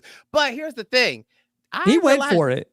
He got a little voice. I said, and Yeah. I liked how it was like 3 different Jeffs. Because then there was the little one when it's like, what the fire's still burning inside. Okay. Mm-hmm. Do you think that we might see a contestant in Survivor 48 with glasses, and that we license the what do you do when you wear glasses on Survivor song in Survivor? Absolutely. I could see it now because Jeff didn't hold it. The man asked you one question. Jeff did. Yeah. Jeff made a whole song about everything. Or maybe in Survivor 49, we see a contestant that's like, well, I always thought I couldn't apply for Survivor because I have glasses. But then I saw Jeff make a song about wearing glasses on Survivor, cut to the song. It's like, well, now I'm here and I'm ready. Yeah. What do you do when you're timer? Speaking of TikTok, did you see that kid? And I don't know where he was from, but somewhere far where he was riding his bike to the CBS studios to have Jeff light his torch and meet his audition. And like, he's got a lot of traction. No, I haven't seen this. It's been very interesting. Somebody send me the link or send Sam, see if you can get the link for this. And it's this kid, he's writing, or look on Jelinski's page, Sam, because I think Jelinski had reposted something about it, like one of his last posts, but like, rather interesting, right? Like, and his views, he gets like thousands of views on it, but it's like, I don't want to spoil his surprise, but it's okay. like, yeah, let's see it. Let's see it. Now, Brice, before we came on, also, I asked you, so Brice, what do you want to talk about? You said, I've got a hot take that nobody's talking about. Sometimes I'm not here for the conspiracy theories, Mm-hmm. but sometimes I like to, at night go down rabbit holes.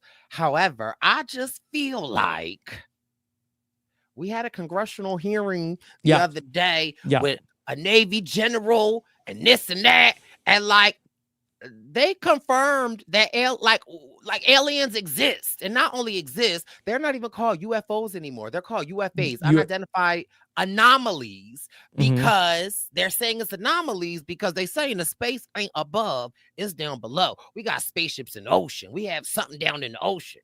And when you stop and think about it, 70% of this, we on the ocean. Why have we spent more time going up there and not down here?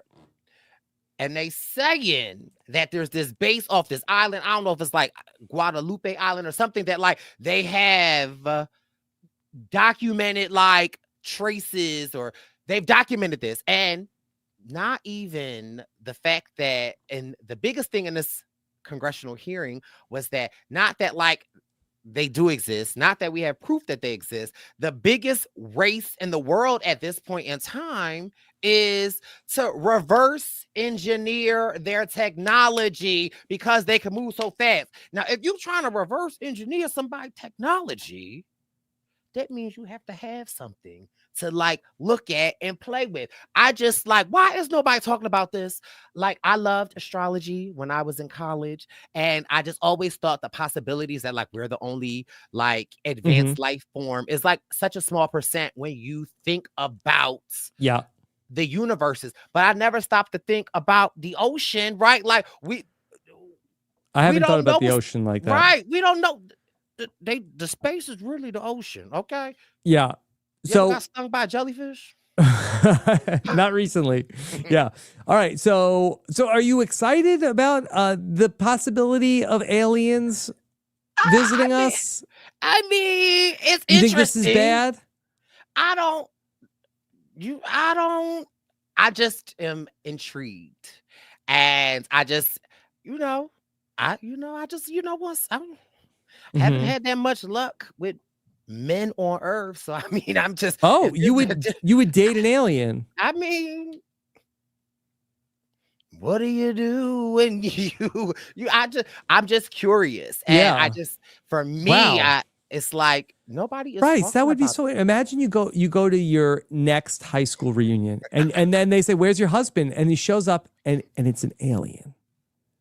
And we would have got there at the speed of time. And then there's some people are like, oh, deport these guys. And like, hey, why don't you be a little open-minded about our guests, our visitors?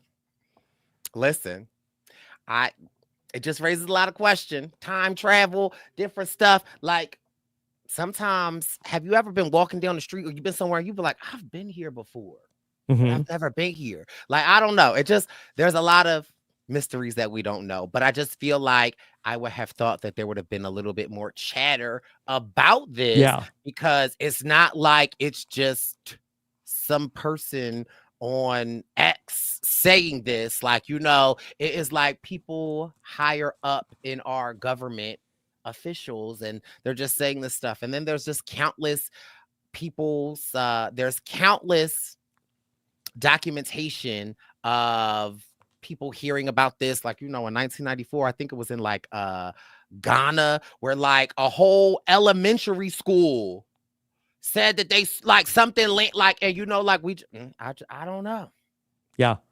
I don't know either, but I do think that if it happens, if they make contact, and look, this isn't a political show, okay? I don't talk a lot of political news.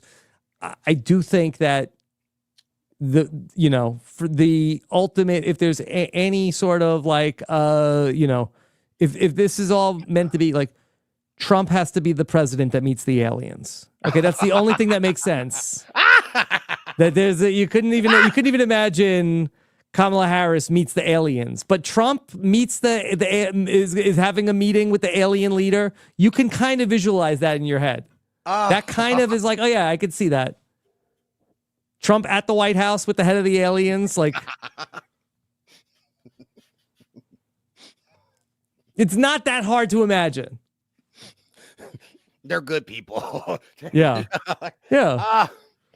I can't, but I'm just intrigued by stuff like that. And so, who knows? Yeah. Okay. All right. Well, yeah, I saw what you were talking about with the congressional hearing, and people are like, so what? Who cares? All right. Whatever. You know? Did you see Wicked? Yeah. Did you see Wicked?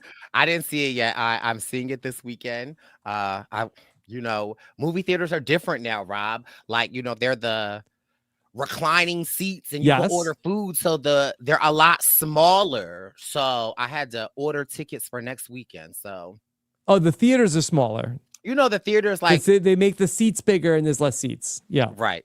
Yeah. Will you go solo to see Wicked? You have a group of friends who you go? I'm gonna go solo. I'm gonna, take a little PTO time and just. Oh. Do you do that a lot? Go to the movies by yourself? I do. The matinees. You get them. Yeah. I feel so old when I say that, but the matinees are half the price. No, it's good. Bring my work computer with me. Do you work in the movie theater? Mind your business, Robert. Okay. You have a laptop open during the movie?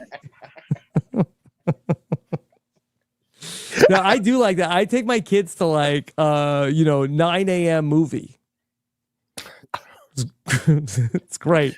You are a morning person. It's great. We go when Nicole's sleeping. Let's go. Tickets $5. Yeah. The price, they have me. Now, sometimes I have my mom's husband buy my tickets because he gets a senior price. Oh. So they're even cheaper. That's good too. Okay. Hacks of life. Okay. Yeah. Okay. All right. Brice, anything else going on in your world that you want to talk about? No, I'm just excited to be here. The this Brice was a fun one. Yes, this was super fun. It was shots. But the Brice and Win Tour 47, where 3 more stops left. Will be in Boston this Wednesday. Next week we'll be in DC for part 1 of the finale, and then we'll be in Brooklyn. Tickets are available. The Brice Izyah 2025 Zaddy calendar is almost sold out, and I mean it this year. That's it. That's it. Austin want to get a girlfriend. That's it. Yeah, that's it. So they make amazing stocking stuffers for the holidays. And so, yes. Treat yourself.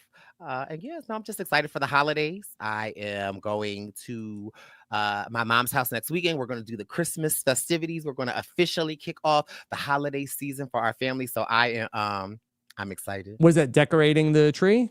Decorating the tree, getting the little ornaments out. Then we do this little, I do. I buy 3 different eggnogs. Eggnogs, yeah. Eggnogs. And we do a little eggnog tasting while we listen to some I didn't know that. music. Yeah. Yeah. And so do you have to buy 3 different ones every year, or is it? Well, so here's the thing. Yeah. So I tell my mom and John that I got 8 different brands, but I really just buy 2. And I just be telling them make the third one, mix the 2 together. Yeah, well, no, I do. Sometimes it'll just be, and I'm like, which one do you guys like? And then I just show them the cart, and I'm like, oh, it's this brand. So, now, do you put a little nip in it, in the eggnog? What goes in the eggnog? Rum. Yeah, dark rum. Little dark rum, little Jack, a Bacardi, okay. We'll do a little Jack Daniel, little Grand Marnier, and then sometimes by the end of the night, just a little shot of tequila. But yeah, you got to wet the whistle. It's not the holidays unless you are sipping a little something, putting up the Christmas tree. Okay. All right. Well, we have not even started to decorate yet. We got a lot of my son didn't want to go to bed last night because we were traveling, and that it was 10:30 at night. He was crying. He wanted to start decorating. It's December. He needs to put up decorations. Nicole told him, all right, you could wake up at 6 o'clock in the morning and start putting up some decorations before school. It was never ending. So are any decorations up? Some are. Decorations are up. Boxes are coming out of closets. The house is going to be in complete disarray. And let me tell you the worst part, Brice. Okay. My wife's family is coming to visit us for, I believe, overlapping a period of 10 days. Oh starting on December 28th. We're going into January. Robert, you just blink twice if you need me to cut the internet cable. No, Robert. If anybody's going loco this January 6th, it's going to be me. I'm going to have an insurrection in this house. Robert, no. Give me the horns. I'm taking over this place. Robert, I am not enough with you. But wait. The people are coming to stay for a week starting on New Year's Eve. Ooh, Robert. It's supposed to be over by then. No. First of all, it's New Year's is another holiday. You have a whole nother week. No, you gotta bring in the New Year with the family. And they say how you bring the New Year in is how your New Year's going to be. But I love it. I'm this type of friend that whenever I text somebody and I'm like, "Ooh, what you doing?" They're like, "Oh, I'm out to the." I'm like, "Send me a video. Send me a photo." Like, I'm just that weird friend that loves to just see what people are doing. And I've loved that it has extended to my friendship with Rob. I'll call Rob sometimes or he'll text me. He's like, "I'm out making steaks." I'm like, "Let me show you the barbecue." I still have to show you the Ninja Creamies. Yes, you haven't did that. But now I'm giving you another topic, Rob. When the tree goes up, I need 2 photos. Okay. I want to see one bare, and then I want to see what it looks like decorated. Okay. Thank you kindly. Because I like to see what people are experiencing. Like just last night at 3:00 in the morning, my time, I got a video of Jelinski's new apartment. He's like movies, and I was like, "Oh, congratulations!" I'm like, "Send me a video." And Jelinski didn't disappoint. When I tell you he walked me through that whole apartment, I was like, "Oh, like I feel like I'm there." I can't be the only person that loves that type of stuff, but I love it. Okay. All right. You asked for it. You're gonna get it. All right. Let's talk about what else is going on. Cyber Monday. Okay. We've got our forget Black Friday, forget Brown Friday, Cyber Monday. Big deal. 47% off your first month of being a patron when you use the promo code Happy Holidays. So check that out. Good through Cyber Monday. That's it after today. All right. Only one time only. All right. Then I'm look at me. I'm like Brice and Wen. I'm going on the road. I'm going out again. I'm going to Houston. I was home for one day, Brice. But this shirt, was this an actual like, did you podcast that day or did you buy this shirt for this? Because it looks nice. Yeah. No, I have that shirt that I didn't buy it just for a podcast. Okay, that looked nice. Yeah, that was a Christmas gift from Nicole last year. The first lady, I love the first lady. Okay, expanding your wardrobe. She's trying, but it's still in your wheelhouse. But like, I like it. Yeah, no, that's a good one. I like that one. So Houston, we have a podcast coming up on Wednesday night. Patron meetup Tuesday night. Check out Patreon for details on that. The Wand-Off is coming back, Brice. I know. We're doing a one time only Survivor 47 Wand-Off 1 week from tonight. Chappell, myself, Josh Wigler, we're going to get together for the Survivor 47 Wand-Off. If you don't know what that is, it's a song parody contest. People can make their Survivor 47, just like Jeff Probst. What do you do when there's a Wand-Off? Oh, let me set my calendar. The Wand-Off used to be the ish back in the day. Shout out to Alex G. Yes. All the great Wand-Offers. Okay, that's going to be 1 week from tonight. Go to robinswebsite.com/Wand-Off if you want to submit your song parodies. Try to ideally keep it about a minute or so for your song parodies on the Wand-Off. Okay. What would you do if Jeff submitted a song? Oh, that'd be incredible. What do we do if Sia submits a song? Oh. All right. And then on the Survivor News, Maddie Pamia joined Brice and Wen and baby boy Jack Atkins to talk about everything that was going on in Survivor 47. Yes. A fun episode. Very fun. Yeah, we love Maddie. She's so fun. But yeah, a great episode with the baby boys. Come on, Survivor News. Okay, check that out. And then this Wednesday night, here's what we're going to do. It's going to be Shannon Gus with Dr. Evie Jagoda live after the episode on Wednesday, because I will be in Houston. And then you will see what I had to say with our panel in Houston. We will premiere that on Thursday night, plus my exit interview coming up as well on Thursday. And then we'll have Survivor Know-It-Alls for you on Friday. All that and more when you are subscribed over at WeKnowSurvivor.com. That's where you get all of our Survivor podcasts, including the Purple Pants podcast, Survivor News. There you go. All right, Brice, what will you do? What will you do with the rest of Monday? I've got a pack for Boston. Oh, same. Big same. You excited to get out to Boston? I am. I love Boston. It's such a fun city. We've got a great lineup, and it's hopefully I saw a good episode. So I'm excited to just get back to Boston. And I got to submit some work, or I have to, schedule some emails to be sent. Okay? So go out to Wicked and knock all your work out. Yeah. Okay. Yes. All right. Thank you so much for joining us. This was a fun podcast. Love to hear what you have to say in the comments. Take care, everybody. Have a good one. Bye.